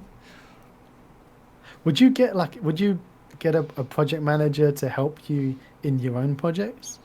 Not right now. I think right now I am on track to do the things that I want to do, I think. Yeah, I don't think I would need that right now, but it is something I have considered because I have seen there's another creator called H Bomber Guy, YouTuber. I know that he got a producer, even though he's like for the most part a sole creator of his YouTube videos. So like it is like it's not unprecedented, but I think in his case it was mostly because he felt very disorganized and he needed someone to like help him get back on track. But I think I'm in general pretty organized and I get things done right now. But it might change, so we'll see. That's really cool. Talking about organized and disorganized and working in a team. Mm-hmm. Shader Forge. Yeah. Unity. Mm-hmm. Why didn't they knock on your door and go, we suck, we can't do shader stuff. Shader Forge is amazing. Here's a bucket of money. Come and live in our bedroom. So let's see. When was this? So Shader Forge, I'm pretty sure was released during 2014. But I think it was by the end of that year, Unity did reach out to me. They did contact me and they were like, hey, Shader Forge looks pretty cool. Do you want to come chat with us? And I was like, yes, let's do it. So I had a chat with Unity. Pretty cool. It's damn awesome. Thank you very much. That's exactly what the emails looked like. Yeah. So I was talking to Unity by email. I met up with their then CEO at GDC, I think, and we had a long chat there too. David Helgeson, that's his name. Anyway, so we were talking a lot about that, and it was like a dialogue for a few months because it was a tricky deal because Unity wanted me to work at Unity, and like basically their deal was, we want to give you a bunch of money for Shader Forge and we want you to work on an internal shader editor at Unity. That was what they wanted. And I didn't want that. Like this was before, this was before budget cuts and all that started. So for me, my dream was to start a small indie studio at the time. And Shader Forge was making a lot of money. Like it was making like 2 full-time salaries very stably. Oh, no, so lovely. Yeah, and like that's just ideal, right? Because we were 2 people at Neat Corp that we wanted to like what? How old were you at the time? Oh, just to put that in perspective, like you're young. Oh gosh, I was born in '92, and the Shader Forge was released in 2014. So you've got to do maths. Yeah, I don't do math in my head. I just can't. 20 something, I guess 22, 24. I don't know. So to be getting to, the good salary now from this asset that you've made, in itself, you're living a happy life. Yeah. Well, economically, yes. I don't want to go into too many personal details, but yes. Yeah, money-wise. So yes. You've got money coming in. You're young, and when you're young, you think that the money's never going to stop. I mean, obviously, I wasn't naive. I knew that it would probably fade away at some point. Like at the time, I also knew that Unity was working on their own shader editor. Like Shadergraph was. Like Shadergraph had been in the works, like sort of at the same time when I started working on Shader Forge. So like I knew that they were working on an internal one, but I guessed that it would take a very long time for them to release it, which it did, right? Which you were quite correct about 20 years later. So at the time, Unity's deal was, we're going to give you a bunch of money you are going to work at Unity to work on our internal shader editor, and yada yada. And like, if I wanted to work at Unity, this would be a dream deal, just perfect. Like, cool, I get to do shaders and I work at Unity. It sounds really neat. The problem for me was just that I didn't want to work at Unity. I wanted to start an indie studio, right? That's kind of like, now I have the perfect, starting point for it. I have, 2 full-time salaries, and we were 2 people that wanted to start Neat Corp, right? So then it's just like, it's like right there. It like fits like a glove, So it was just the perfect opportunity to start Neat Corp. So it was kind of like I had to decide between those things, and ultimately it was kind of easy for me to make that decision, because I tried to talk to Unity about like, what if Unity buys ShaderForge but I don't work at Unity, or Unity gets ShaderForge but I work freelance just a certain amount of hours. But at the time what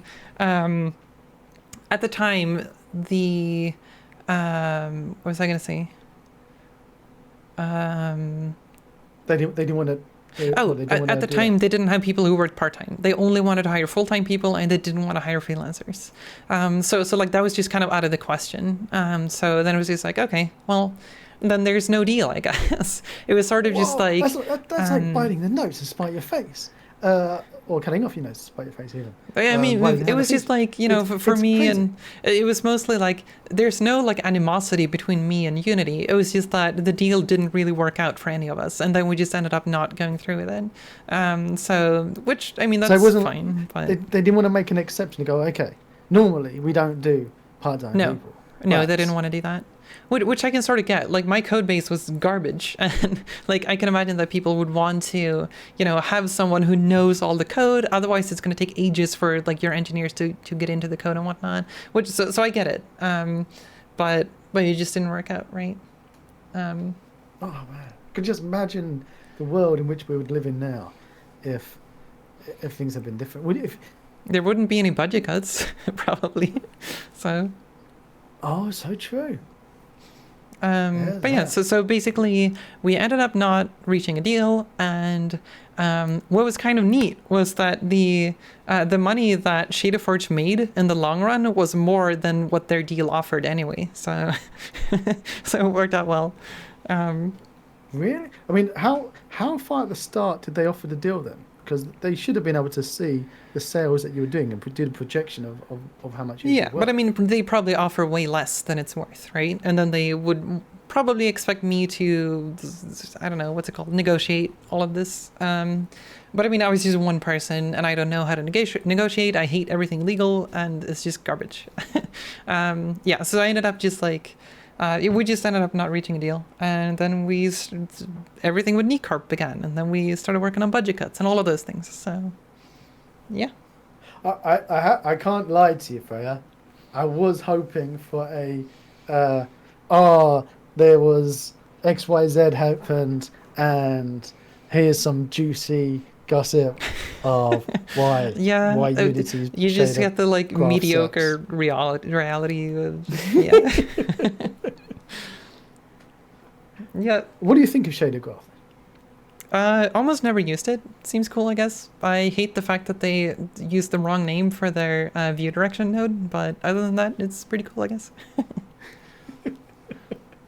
My robot in chat, which just randomly shoots out links and asset information, has said, if you've not seen Amplify Shader by Amplify Creations, then you've not seen Unity. And it's like, hang on a minute, Messy Code Bot, what are you trying to say? We're talking about Shader Graph and ShaderForge. Have you met the team over at Amplify? Nope. Have they reached out to you nope. at all? I think I talked to them maybe once. There was like, when I made ShaderForge open source, I was pointing to Amplify and the team at Unity that were working on the other shader editors, and I was just like, hey, feel free to use these cool other shader editors, and here's the source code for ShaderForge. And so they like responded to that, thanking me or whatever. But other than that, we never had like a close contact. And I've sort of... You never wanted to keep ShaderForge going? What? You never wanted to keep ShaderForge Forever? going as No. like, I yeah, made ShaderForge open source during my burnout. Because I had too many things to deal with. And the problem with something like ShaderForge is that it was such a big plugin. Like, it literally was the industry standard shader editor in Unity for yeah, years. And like, I'm one person, and keeping up with Unity's updates and everything, while at the same time responding to all the support messages, while at the same time also getting messages from people who expect me to be their personal technical artist. I have to like respond to all of these things, and eventually, the amount of support that I could give just started dropping because I was focusing so much on just budget cuts as well as my own mental health. So yeah, eventually I just like. It was still selling at the time. I think it was selling quite a lot, actually. But I just felt like I morally couldn't keep selling it because I'm unable to support it, right? So I just made it open source and was like, hey, here's here's ShaderForge. Have some code. well, that's I commend you for doing that, because I could read out a long list of assets on the Unity Asset Store that haven't been touched for years and are still at the same full price that they were Yeah. when they were actively being developed. I just think that's not good. Like, I don't know. It feels a little immoral to me because people expect some amount of support. So People just want to get their Lamborghini, though, at the end of the day. I mean, not me. Because everyone knows that when you've got I an want asset my in the mental asset health store, back. That's more you important. can buy a to sports me. car. Yeah, exactly. But I'm loving. I have to say, I would love to have had you part of Unity and ShaderForge embedded into Unity itself all those years ago, but knowing that you wouldn't have had budget cuts and we wouldn't have had shapes, and then therefore we wouldn't have had the best remake Pac-Man game ever made. that is true. Yeah. Everything happens for a That's where reason. all the roads have been leading to this Pac-Man game. Exactly. Yeah. Well, everything that we've done up to this point in our lives is there just for this Pac-Man game. It's going to be amazing. Yeah, looking forward to Or- seeing the results. Are you going to work on it on stream or Yeah. are you actually going to work on it, or is it just a meme? Or No, we don't do memes here. oh, okay. We don't. We're so old we don't even know what they are. Oh, gotcha. Right. Because I had somebody in chat yesterday. But Wait, are they popping called in like saying, fads or something instead of meme then? Or I'm trying to What think are of they like called? what would be the word you would use for memes before the word meme was popularized. I guess fad would work, right? I don't know. What? You've stumped me now. Okay, chat. Everyone in chat who's my age and above. There's a lot of you in there. Bit gamey, wizards. Come on. What would you have called meme back in the day? Someone said fad. I feel like fad if my works wife- pretty well. What a fad is something that is in fashion for a while and then phases out of fashion Just like quite memes. quickly. There are very few memes that survive the test of time. Yelene is saying fad works reasonably well. Sharpie on a Polaroid. That's a specific meme format, though. I don't think that's a general concept. I can understand where BitGame is saying Sharpie on a Polaroid, in that that's how you would visualize the message of that meme. Zaffa Traders for saying cave painting. Yes, mate, that's exactly how old we are. It was cave painting. Is the correct answer. I didn't know you were and that you get old. a free That copy is- of ShaderForge sent your way. ShaderForge is already Everyone in free, chat- but I don't. Okay. Fair. Okay, I'm sorry. I'll play along. Yeah, you can get a free copy of ShaderForge. You already have seen people in chat trying to get a free copy of Shapes to be put into a raffle, and all they're getting is a free copy of ShaderForge. Yeah. So we've had previously. What do we have? We gave away free copies of. Oh, that was it. We gave a copy of Microsplat to everyone in chat for free as well. Mhm. Everyone in chat got a free copy of Microsplat, which is currently for free on the Unity Asset Store as well. Nice. Not the add-on modules, of course, but that one there. So, so you also can go over and get. Where's the link for Shader Forge, by the way? You have. It's on my GitHub. Yeah, GitHub/Freya Holmér/ShaderForge, probably. And actually, if I just push this link into chat. Still waiting for a Pac-Man remake on Shapes. I've only just started, lead game designer. How can you say still waiting? It makes no sense what you're saying. We've just started today, literally 30 minutes ago, back when audio was just become audible. Big Amy says, I'm not sure there was anything before memes that portrayed the same thing. A fad is more something that happens rather than a digital representation of it with funny text. Yeah, Big Amy, we were talking about that 20 minutes ago, mate. Yeah, you're late to the party now. I can sort of see that. Like fad is more. I feel like fad is not really a thing you share around. It's more like a lifestyle thing. So it's a little vague, but not fully applicable. I can see that. Your stream is that laggy. Yana says, fads are still a thing. Yes, fads are still a thing. And one day, are we going to turn around and talk about how using Unity all this time was just a fad? I don't think so. Have you wanted to get your hands dirty and play with the other team in Epic and Unreal? I have, yeah. I did some freelance work for, I don't know if you're familiar with Quixel. Yes, I am familiar with Quixel. Quixel. Yeah, I did some freelance work for Quixel at two separate occasions. One, I was showcasing their megatextures stuff, so I made a demo for G2C in Unreal. So that was like, because I wanted really like fancy graphics, and Unreal is usually better at doing that, at least out of the box. So I was using Unreal for that, and I also actually released a game a long time ago. I was working on a team, that was when I was in school actually, where we made a game called Unmechanical, which is on Steam right now. It's like a 2.5D puzzle game basically, and that was made in Unreal. So most of what I did there was like make things in the material editor, create shaders, and modeling. I designed like one of the puzzles. Hang on. Unmechanical on Steam. Let's have a look. £6.99. Is that the one from Talawa Games? Yes. So that was basically a bunch of students at the school I was at. We got together and made a small little student project into a full game. Now, Freya, that poses some very difficult questions. How so? How do you split the money from the Steam sales? It used to be equal, but then once some people started working on it way more than others, we kind of just set up a deal where some people got a higher percentage.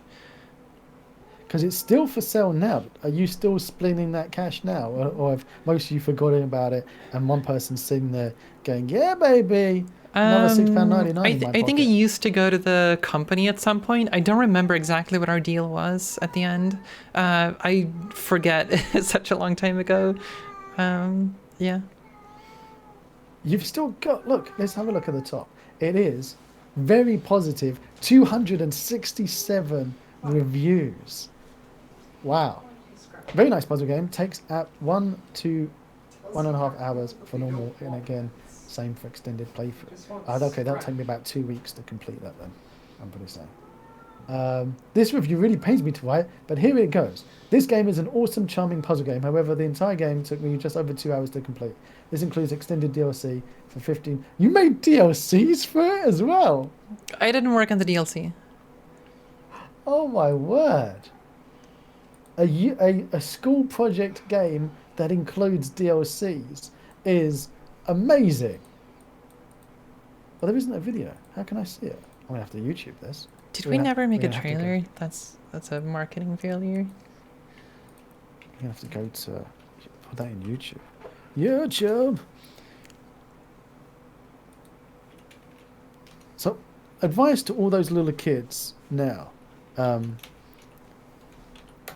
would you say go with your friends, make a little project, or go find a studio to join, or do it yourself in your bedroom with no one else? What advice would you give people like this? Oof, that's a very big question. It is. Um, hmm.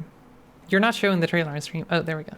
Um, that's a very difficult one. I guess the first things you need to do is figure out like what is your goal. Like what do you want to do in the industry, right? Also, I made the animations for the intro video and placed all the different props and whatnot. He's so cute, this little robot. But yeah, this I don't know. It's hard to say like what is the optimal path forward. So first off, you need to figure out, what do you want to do in games? Like, what is your goal? Do you want to work at a AAA studio? Do you want to make indie games? Do you want to start a studio? Like, all of these things sort of have different trajectories you should go through. Another one is like you don't know what you want to do, and you want to figure out, what is even the possibility space, right? So I don't know. I guess it depends on like those individual things.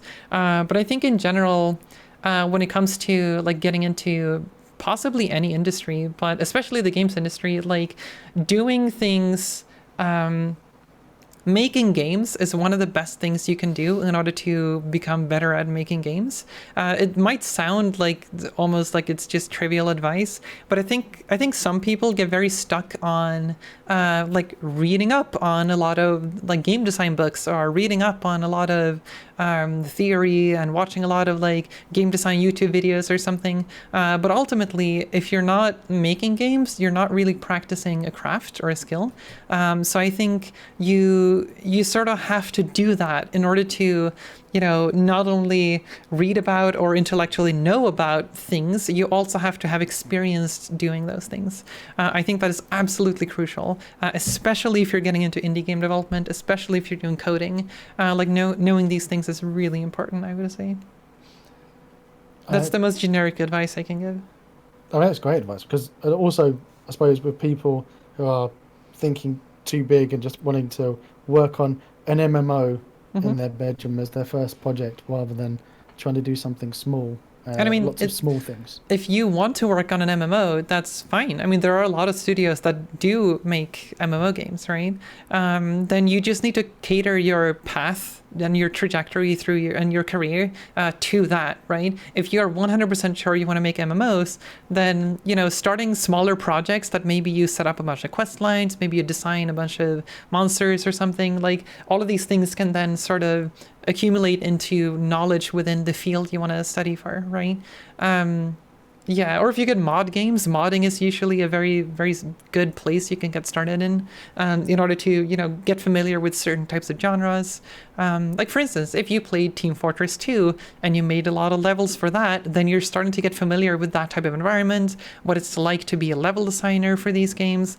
And so if you've made a level for Team Fortress 2, you are very well suited for applying as a level designer to a studio, right? Because now you have this very like practical knowledge of how to do the things you're going to do at your workplace, right? I mean, that's great advice. I actually remember years ago, I used to mod everything. Every game I would get, I would see how I could mod it. Even like old Civ 2, Civ 3 would sit there modding my own characters, drawing their own, changing the in-game models that you would be able to get, and if you were going to having a knight or whatever, change him to make him look like he's a stormtrooper or whatever like that. Replacing textures and whatnot, yeah. Exactly, and it doesn't have to be something really complex.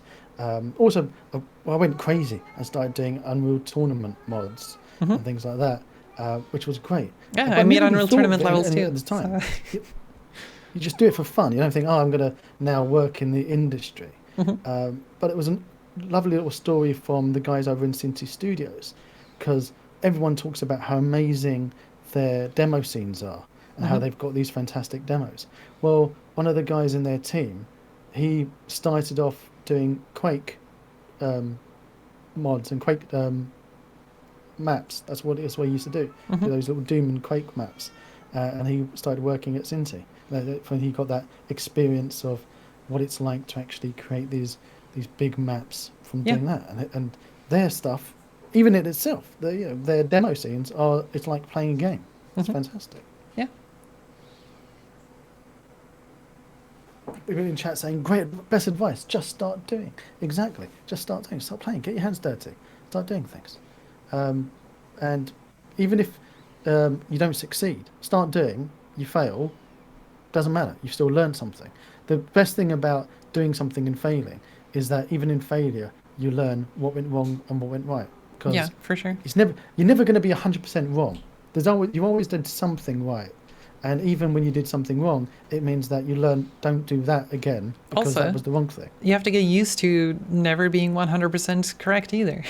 That's also an important skill. That is so true. And actually, that's the best advice that you could give anyone if they're thinking of getting married as well. You need to get used to never being 100% correct, because, let's be honest, that's going to be that's going to happen a lot as you get older.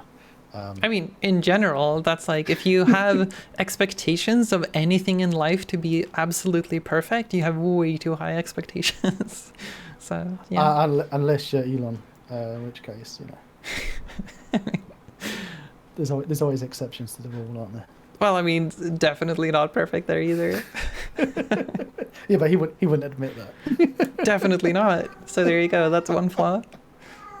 I'm sitting here watching your Unmechanical, and I can't get over the fact that you were kids in school, and this is 2012. Right, and you said you were born in what, in 94? 92. 92. Yeah. This is upsetting to me. Why? Because I'm like 100 years old now, and I'm looking at this going, this is amazing. I want a time machine. This is what I want my kids to be learning to do at school. That people nowadays who are born into this world of digitization, coding, computers in their hands, in their mobile phones. The world is yours.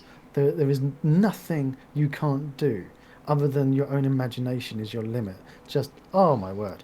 And as you can see it with shapes inside Unity. Who would have thought that you would have had such beautiful vector images inside Unity? Only by the imagination and the will to be able to get it done. And there you go, you managed to do it. I'm honestly surprised nobody's done it before properly, but maybe I have very special needs in terms of Unity.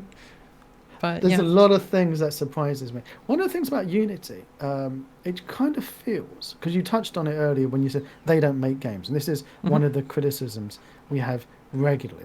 It's like the 100th, near enough the 100th live dev interview. And I think most times everyone says it would be nice if they made a game. Yeah. But it just feels like the way that Unity work is they said, okay, here's an engine, and it's like a car.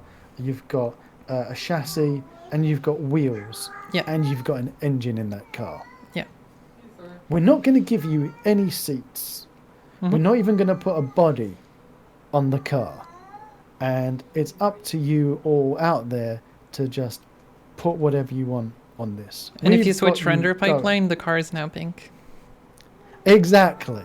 And if you switch render pipeline, or you change to the latest version of the car, which was one model up from the last version, none of the components that you had built for the previous car are going to fit in this new one, because they've all been changed.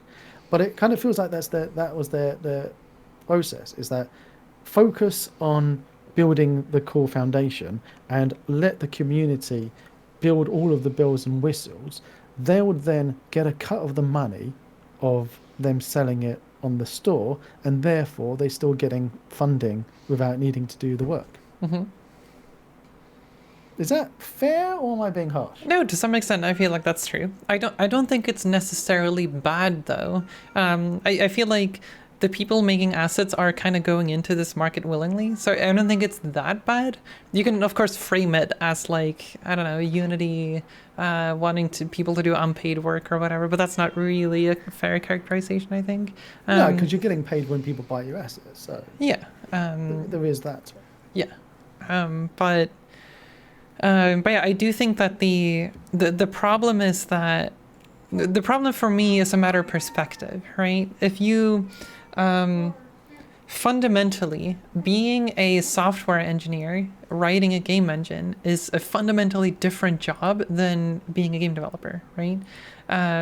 Because you're solving different problems, right? And you have different deadlines, you have different ideas of what makes a good engine, right? I think it's very easy for engine developers to get into this mindset of wanting to make the perfect engine and wanting to like polish things up or like change something, like delete a whole system. Like, what if we remove the networking system and then we can make a new one in 2 years? Like stuff like that. I think it makes sense from the perspective of Unity, but if you ask game developers, people are just like, what the heck just happened to UNet? Where's our networking? And, you know, if Unity was making games themselves, they would have to deal with these things themselves, right? Then they would run into the same issues that developers face. And I don't know how much I can talk about this, I guess, but I've heard. You can talk it. Don't worry. I've been pretty close to Unity's demo team. The people making the cool like trailers, like what's it called, the Heretic and all of those videos, right? And even the demo team had like. Even the demo team has had similar issues with this, where they have to deal with deprecated things and they have to work on like a weird Unity branch to have things work out. So like, I feel like Unity really, really needs to listen to their demo team for starters. And then also like, I don't know what the solution to this is, of course. Demo team? I mean, of course they do listen to them, but I think they should take that into account more than they seem to do right now, right? So I think this is an advantage that Epic Games has, like a very, very, very clear advantage. Epic Games has a game studio on top of, you know, their engine and their marketplace and all of that. So they deal with the realities of being a game developer every single day, but Unity doesn't. And I think that's a big disadvantage. So then I don't know what the solution is. I don't know if Unity has a drive to make games, but at the very least, having Unity be like in very, very close touch with indie game devs and AAA studios as well to figure out what are the needs of our developers right now. And not just like now at this hour, but every single day. Like, how is development going, right? Without knowing that, Unity is only going to start prioritizing the things that from their perspective seems the best, right? So I think it's very easy for Unity to get like sort of off track and work on some idealized version of every feature and then sort of ignore the current state of, you know, what is the day-to-day life of working within Unity, right? The dangerous thing is that it just feels, and this is anecdotal as well from the conversations that we're having, Unity just don't listen to the feedback that the community give. I think they do. I think it's like, or not that I think they do. I know that they're listening to they're listening to the community. They're absolutely doing that. But the problem is that it's not just about listening to the community and then doing what they say. It's also having these conversations internally. And then there's another layer of like, there are all of the investors, there are all the higher ups in the company, and all of these people and the whole chain has to agree, which is a very like, it's a thing with a lot of mass, and starting to move something in some other direction is very difficult. It takes a lot of force, right? That's a very good point, in that it's not necessarily not listening, but not agreeing and implementing, but also at the same token, not being transparent in that they say, we've heard you, we're going to go away and talk about it, and then come back and say, we've heard you, but we're not going to do it, and these are the reasons. Here is our argument, so you can understand why we've taken the decisions that we have. Mm-hmm. Instead, what tends to happen is that you get a feeling like, well, we're shouting, but you're not listening because you're not responding. To be fair, they have And if there's no response, they have done some responses to them. A lot of people have concerns right now about the chaos that is the render pipelines. So they did do a response on the Unity forums not too long ago. So it seems like they're trying. I don't think Unity is like maliciously sticking to their original plan at all times. I think it's just that there's very likely a lot of internal frictions when it comes to these things, where I'm like 100% sure there's disagreement internally about the path Unity should take when it comes to these things, because they're genuinely difficult decisions, right? So, yeah. And they're a different, completely different entity than what they were years back when you first started talking to them. Mm-hmm. They've changed fundamentally in their structure and what their goal is now, I would say, from the discussions we've been having. Mm-hmm. So it's much easier to steer a smaller ship quickly than it is now this behemoth that Unity is becoming. Yep. So you can't really just make these lateral changes. Yeah. Would you would you make shapes in other assets? Would you go and do assets like shapes in Unreal? A surprising number of people have been asking about that. I don't know. I don't have any desire to do it right now. I also don't know what the demand is like in Unreal. But in the, like, to be honest, it's mostly because I don't work in Unreal for the most part. So I'm just very familiar with Unity, and I'm not familiar at all with Unreal at this point. It was a very long time ago I worked in Unreal. So there would be a lot of things I would have to look into that would take a very long time. And right now, I just don't think it's worth it. Maybe if Epic Games give me one of those Epic grants, then I was about to say that they are just throwing money away. Or hire someone to do it for me, but I take all the money. There we go. That's the plan. We actually I think I know 4 people now that have been granted an Epic grant. Mm-hmm. And given that there must be thousands upon thousands of, hundreds of thousands of people who've applied for them, it just feels like every Tom, Dick and Harry, if they've got a good idea, then the Epic are gone, here's some more of that Fortnite money. Here you go. I mean, Jason Booth, he's very open in that Epic, saying, here's a load of money, do some stuff with it. That's and nice. Like, all right. Yeah, so what are you going to do with it? Don't know yet. Just got a load of money. Going to do something. Haven't decided. Mm-hmm. Here's a load of cash. So yeah, if Epic come knocking and say, here's a load of money, you take it and then outsource to China. I mean, it's probably already. I mean, isn't Epic Games like 40% owned by Tencent? Exactly. So it's already like there, I guess. You're keeping with the cultural ethos, so it's fine. You can just go here. Thank you for the money, and you're getting that back into the homeland. I don't know. I think Sony just bought 25%. Sony just bought 25% of Epic. So I think for me, I'm starting to. Trying to think of a way of saying this doesn't sound like incredibly privileged. But, no, say it. It's so I am starting to value my own time a lot.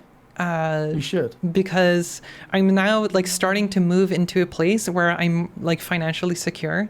And as soon as I am that, I sort of I can dedicate the hours to all of the work that I do however I want, right? Which has been a dream for me for a very long time. So now, as soon as this has happened, I'm starting to realize that my time is the one fully limited resource. I can't get more of it. It's impossible for me to create more time, right? So if, for instance, there would be a thing with Epic Games and they would be like, here's an Epic grant. If we give you this amount of money, we want you to make shapes for Unreal. Then for me, that means that that's going to cost me a lot of time, right? And that I don't think that's something I would want to do.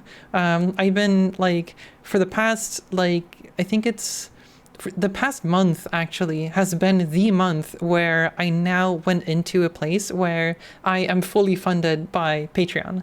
And the asset store now as well.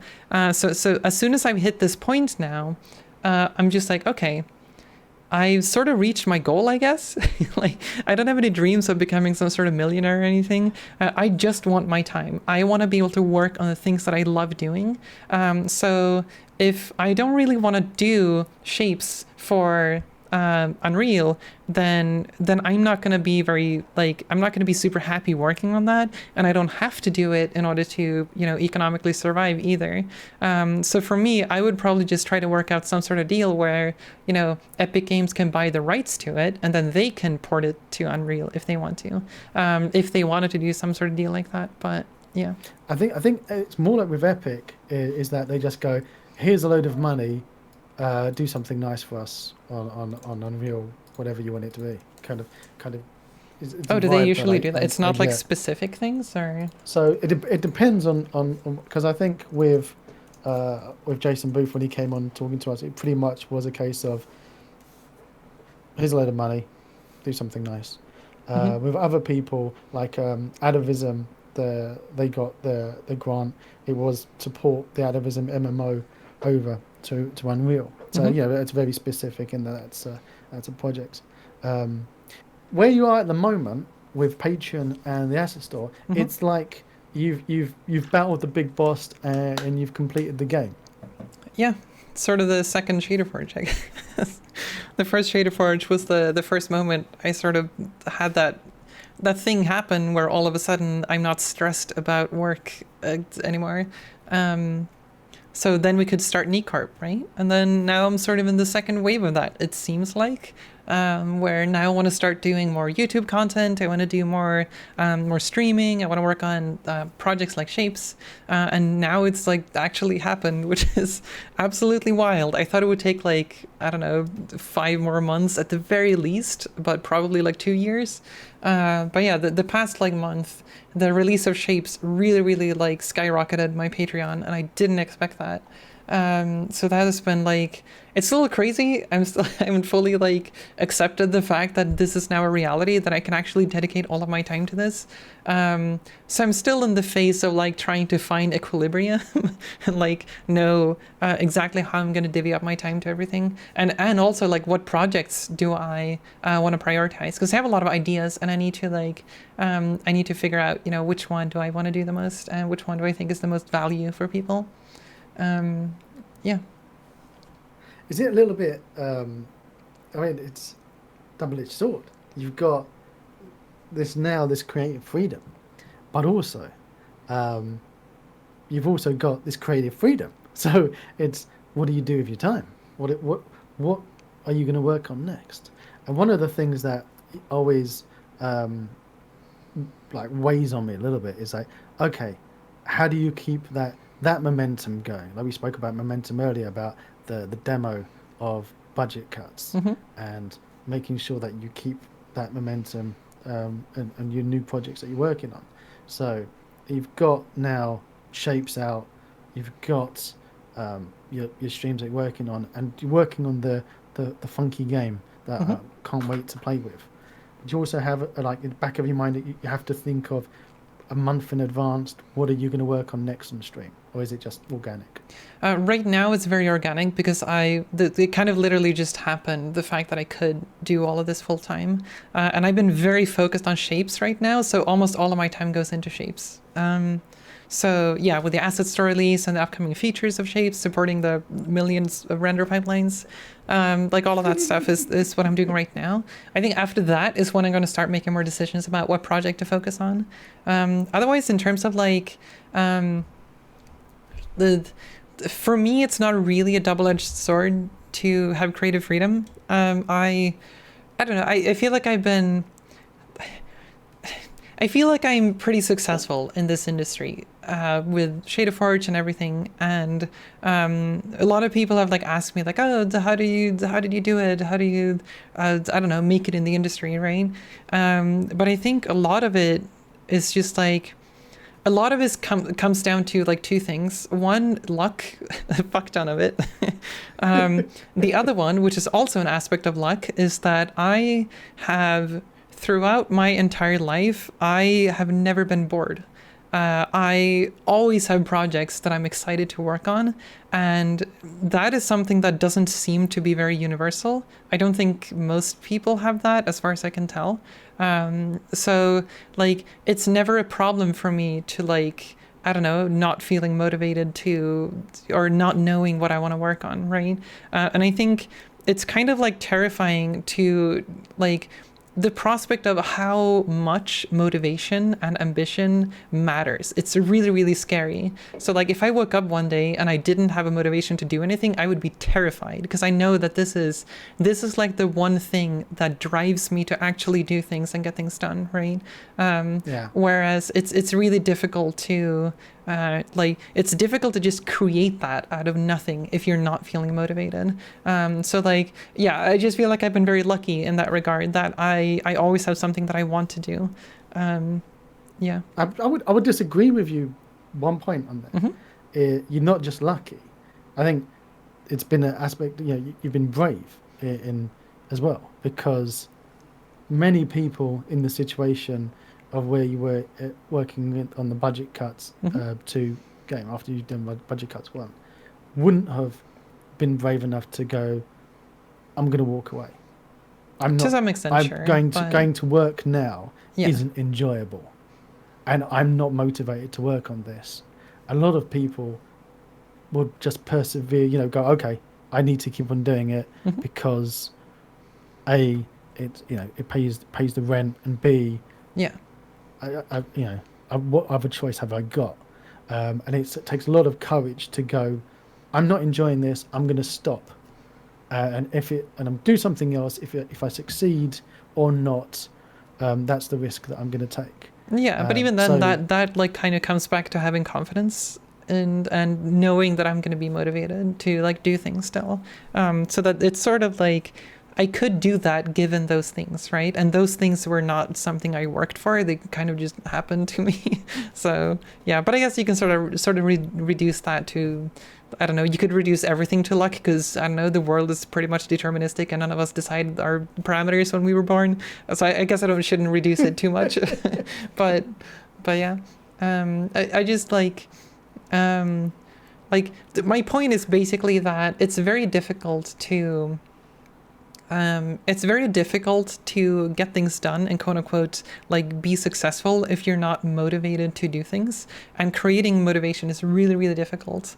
So yeah, I feel like it's kind of hard in general to like give advice on how to get motivated to do things, because I really don't know how to do that. So I'm always like, I don't know, I'm always like hesitant to like say stuff like, oh, work really hard, just work on your project at all times, because I know that that's not the reality people live in for the most part. Yeah. And sometimes it's not even about motivation. Sometimes it's just like literally impossible to have time to do these things, right? Or even have the hardware to do it, right?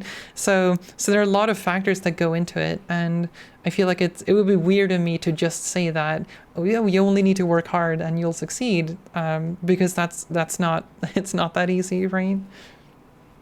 If you knew the ingredients to make that magic pill and offer it to people, you'd be a billionaire by now. So yeah, for sure.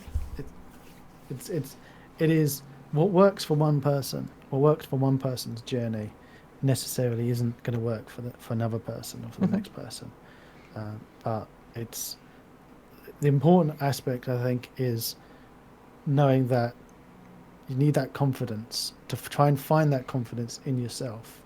And if you can't find that confidence in yourself, surround yourself with people that you can talk to that can help you get that confidence. Yeah. Wizards Don't Code writes, 100% luck is being brave enough to make the risky decisions and then work to create more luck.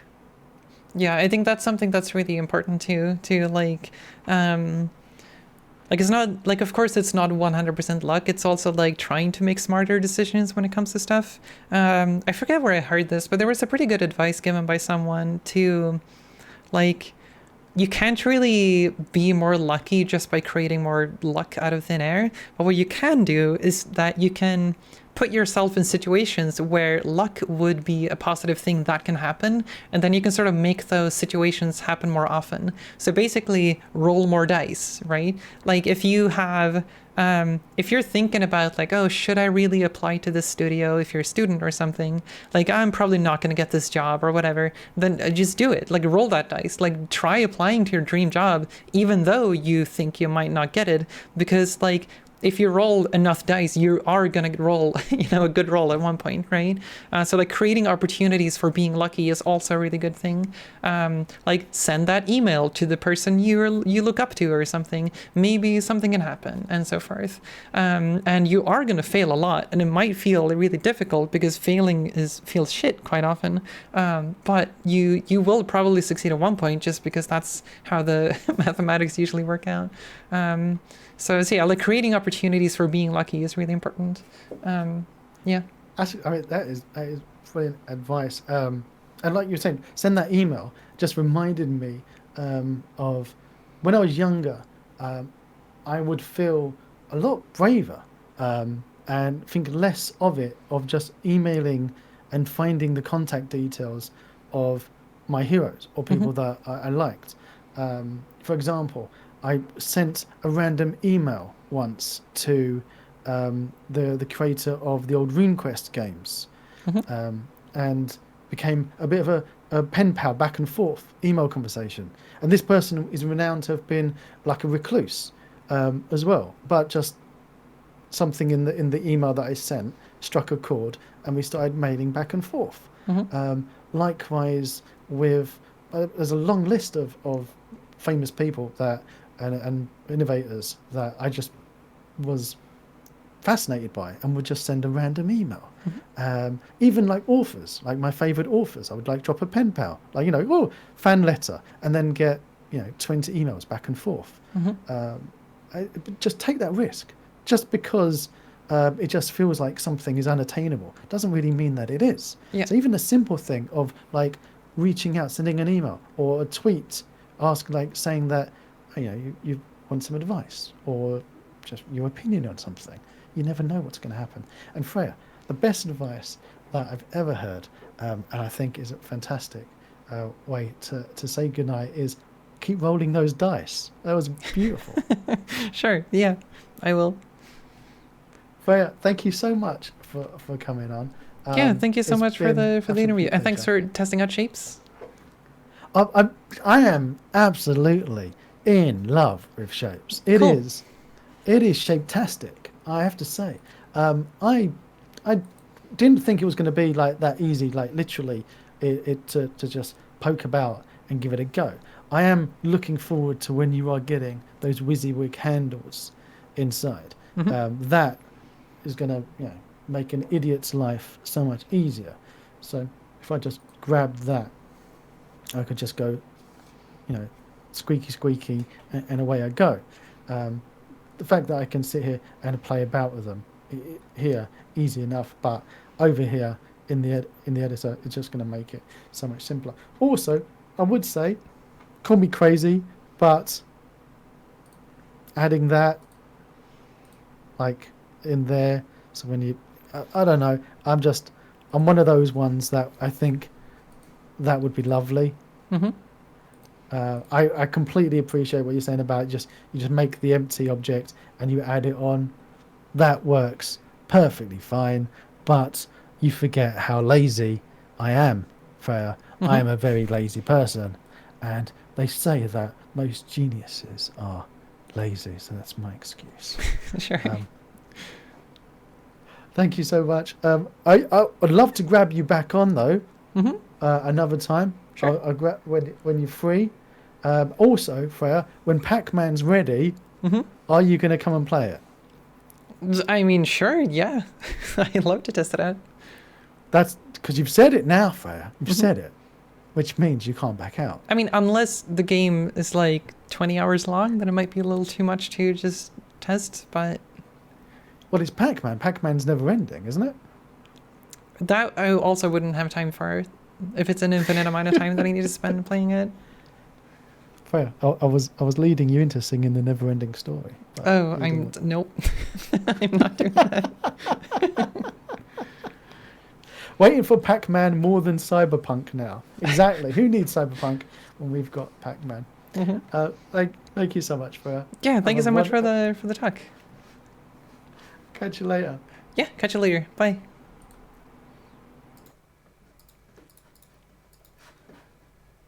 Oh, still got a stream open. I extremely have to go to the bathroom. I'll be right back.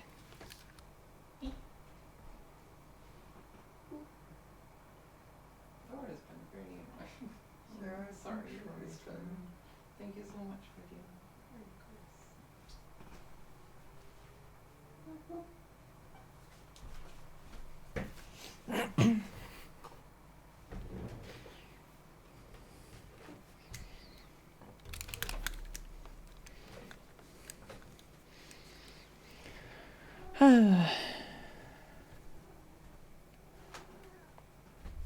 Hello. I am back to the stream. What a good cat. Yes. I love what's going on with your hair. I'm not sure what's going on with my hair. I have like ponytail in the back because it's kind of warm. But I also have these. So I got a poof up here and also some longs in the front. That was a neat interview.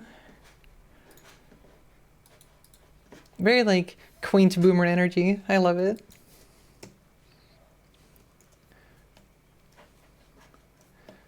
Let's see.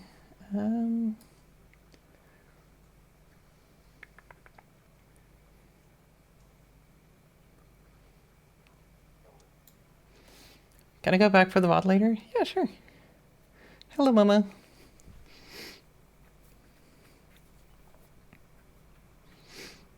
Glad I caught the end of that. Neat.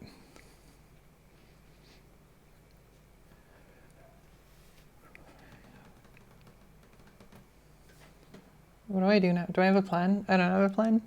I guess if people had questions or stuff they want to talk about, I can answer those. Otherwise, it's kind of late. I'm probably going to bed. At the very least, in like half an hour or something.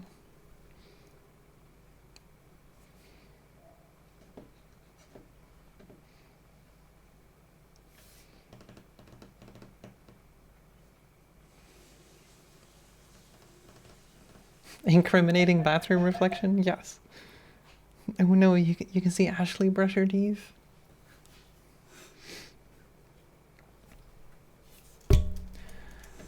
What about me?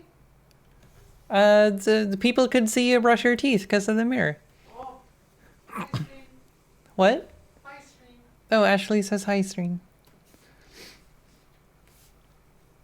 Are you interested in making games after Shapes or another tool? What's next? So I think the project I want to do after Shapes that I think I want to focus the most on is to get at least one YouTube video out. I was going to release a video on Tau versus Pi for Tau Day, but I missed Tau Day, so that's over. But I think I still want to make the Pi versus Tau video. I think it would be a really fun one. Yeah, so I want to work on that video. I think that's the project I want to do, that I'm excited about. Otherwise, I think I feel like I should set up a streaming schedule now that I can do this full time. I can actually set up a schedule and stick to that, right? So I think that would be really good to have like, I don't know if I'm going to start out with a really like dense schedule or at the very least like set a few days or something. Yeah. So I'm thinking something like that, but it also really depends on like the pressure on Shapes, because Shapes is still like kind of taking off, and I'm not sure like how much support I'm gonna have to do on that. But at the same time, like I could work on Shapes on stream, right? So that's still possible. How's the book of math coming along? Not at all right now. It's very much like on ice right now. I think it's I think it was something I wanted to do more in the past, but now I feel like my priorities have shifted a little bit and the things that I'm excited about. And I think I perform the best when I work on something I'm excited about. And if I'm not excited about the book of math, it's not going to turn out well. Yeah. So we'll see. It's on ice. I haven't like entirely dismissed it. I think I might still want to do it at some point. But right now I feel like there are like other things I'm more excited about, like doing the video stuff, doing more streaming and stuff like that. What's the Book of Math? Is that an anthology of math that's useful for game dev? Because I'd buy that in a heartbeat. The Book of Math was an idea I had a few months ago. I don't exactly remember when. But basically, I feel like math is so incredibly dry in the way that it's communicated in so many different ways. If someone wants to explain the dot product and they start talking about like vector spaces and they show you multiplication and whatnot and like how the formula looks, like they've already failed to explain the dot product, I feel like. I think math is absolutely wonderful when you can start visualizing things with like animations and whatnot. Then you can get it like instantly. So like hold on.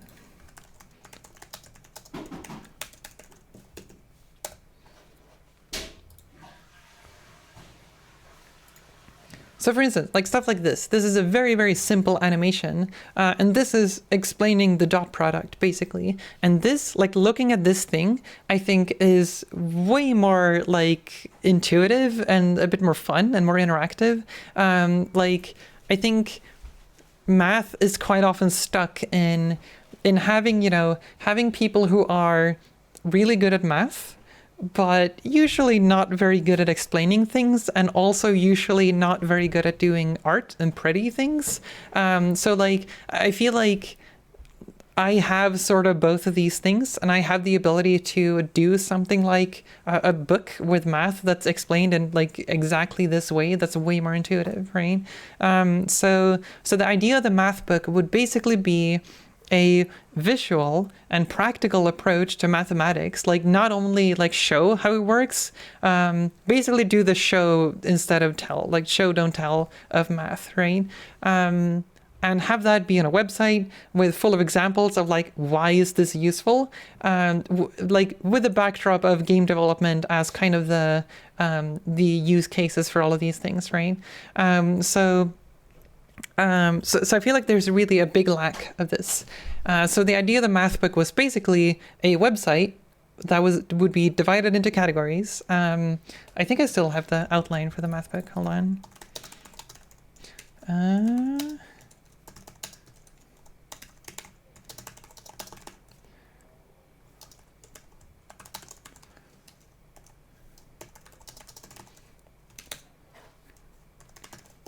Google Drive.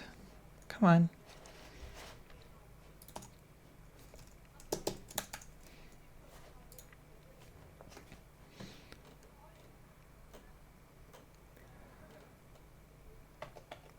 Here we go. Here's my goals for the math book, basically. Yeah. So I think there's a big failure in communicating math from educational institutions. And even outside of educational institutions, people are usually not very good at explaining math. And I think that's okay. Like not everybody has to be like a good teacher. But quite often, if you want to search for how to do something, you usually get a very convoluted answer. And this is even a problem on Wikipedia. If you go to Wikipedia, Wikipedia is extremely comprehensive. It just explodes into all the topics immediately. So like, if you go to the Wikipedia page for dot product, it's going to be like so overly explained in all the different use cases, in all the different dimensions, and in all the different algebraic rings, or however the heck this works. Like, that is just not practical. That's not how like people use the dot product in a practical context of like making games, right? So what I want to do is to make a math book that is like, this is what you need to know to make games. Sort of like this is the math you need, and explain it in like a very visual way and animate things and not just like have numbers, right? Because numbers are kind of annoying, like they don't tell you much. So like yeah, so the game development is going to be sort of the backdrop of this, and then another thing is that I want it to be conceptual, and this is like very much something that Wikipedia fails at. I think using geometric interpretations to communicate a mathematical idea is extremely powerful, and I think that's really underutilized. So I think in my case, I want to like I wrote here, like getting the concept across is way more important than like using the technically correct terminology or whatever, right? And I don't need to talk about the 7-dimensional cross product in order to talk about how the cross product is useful, right? Yeah, and then also try to make it concise. I think I haven't fully decided if I want it to be like more of a reference guide or more of a linear book with a lot of text. But I think I want to make it relatively concise and like easy to pick up. Like you can sort of use it as a reference. If you search for something, I want you to find the book, right? Yeah, and then also I want it to be online and very linkable, and I think I want it to be free as well. I think it like having a donate button or a Patreon or something for it, I think would be the right approach for this, because I know that like this is very, very, very much something that people really want and need. And I do think that this type of education is so fundamental that it would be kind of weird to monetize this too much, I think. Yeah. But yeah, and then there's the index of the whole thing. Yeah, sort of not really sorted yet. This is kind of just an idea dump of the things that I want to cover in this thing. Sorry, the font size is not perfect for stream. Yeah.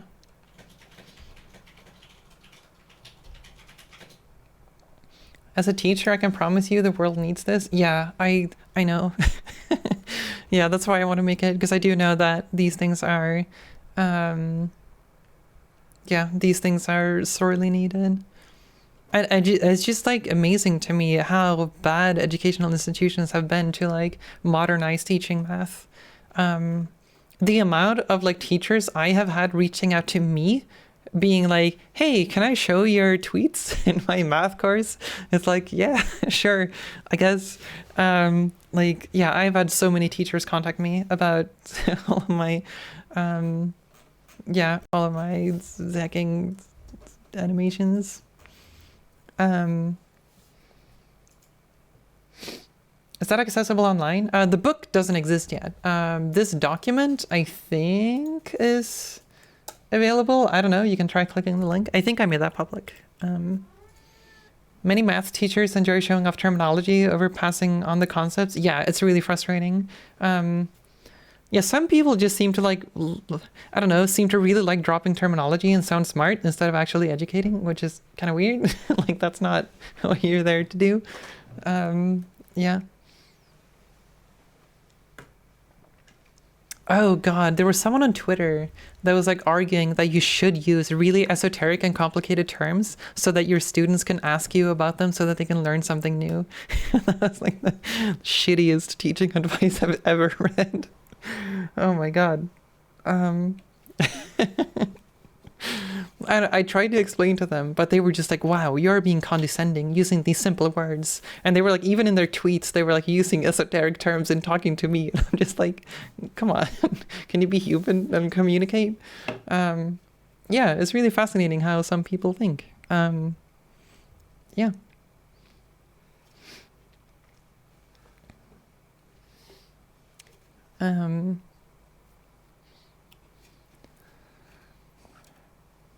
One time I thanked a high school teacher for teaching me polar coordinates because it helped me make my first game, and he cried a little, like nobody's ever appreciated the math I teach before. Oh, that's so sad.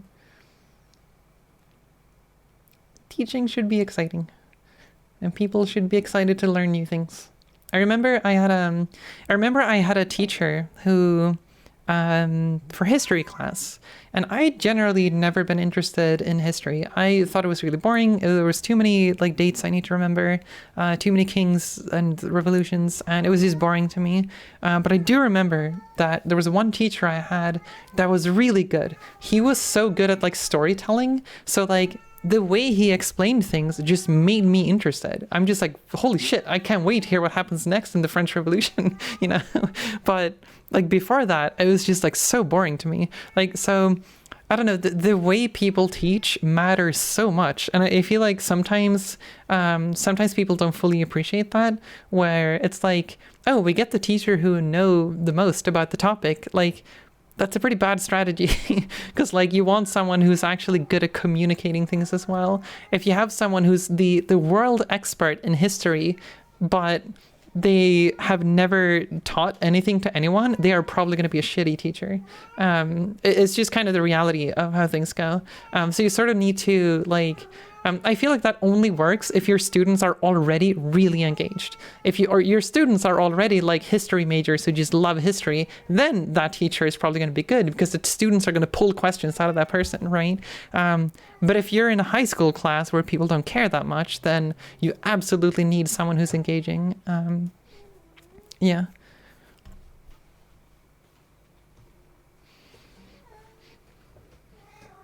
How's the AMA coming along? I haven't really thought about it that much, mostly because I haven't gotten that many questions. So I've sort of been waiting. Probably going to collect it at some point. And we'll see. It's also kind of weird because I'm like always in AMA mode on stream. I consider making it an actual stream instead of a like pre-recorded video. But I also want to get into pre-recorded videos more, so I don't know how I'm going to balance that. I will double my question up, but...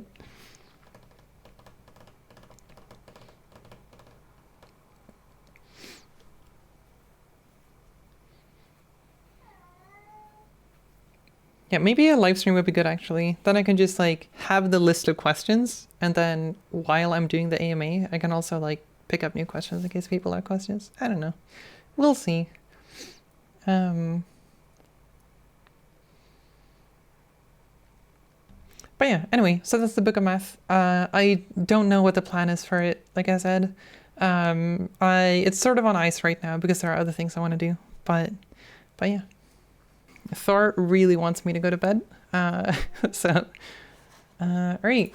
I think that's it for tonight's stream. Thank you everyone for joining.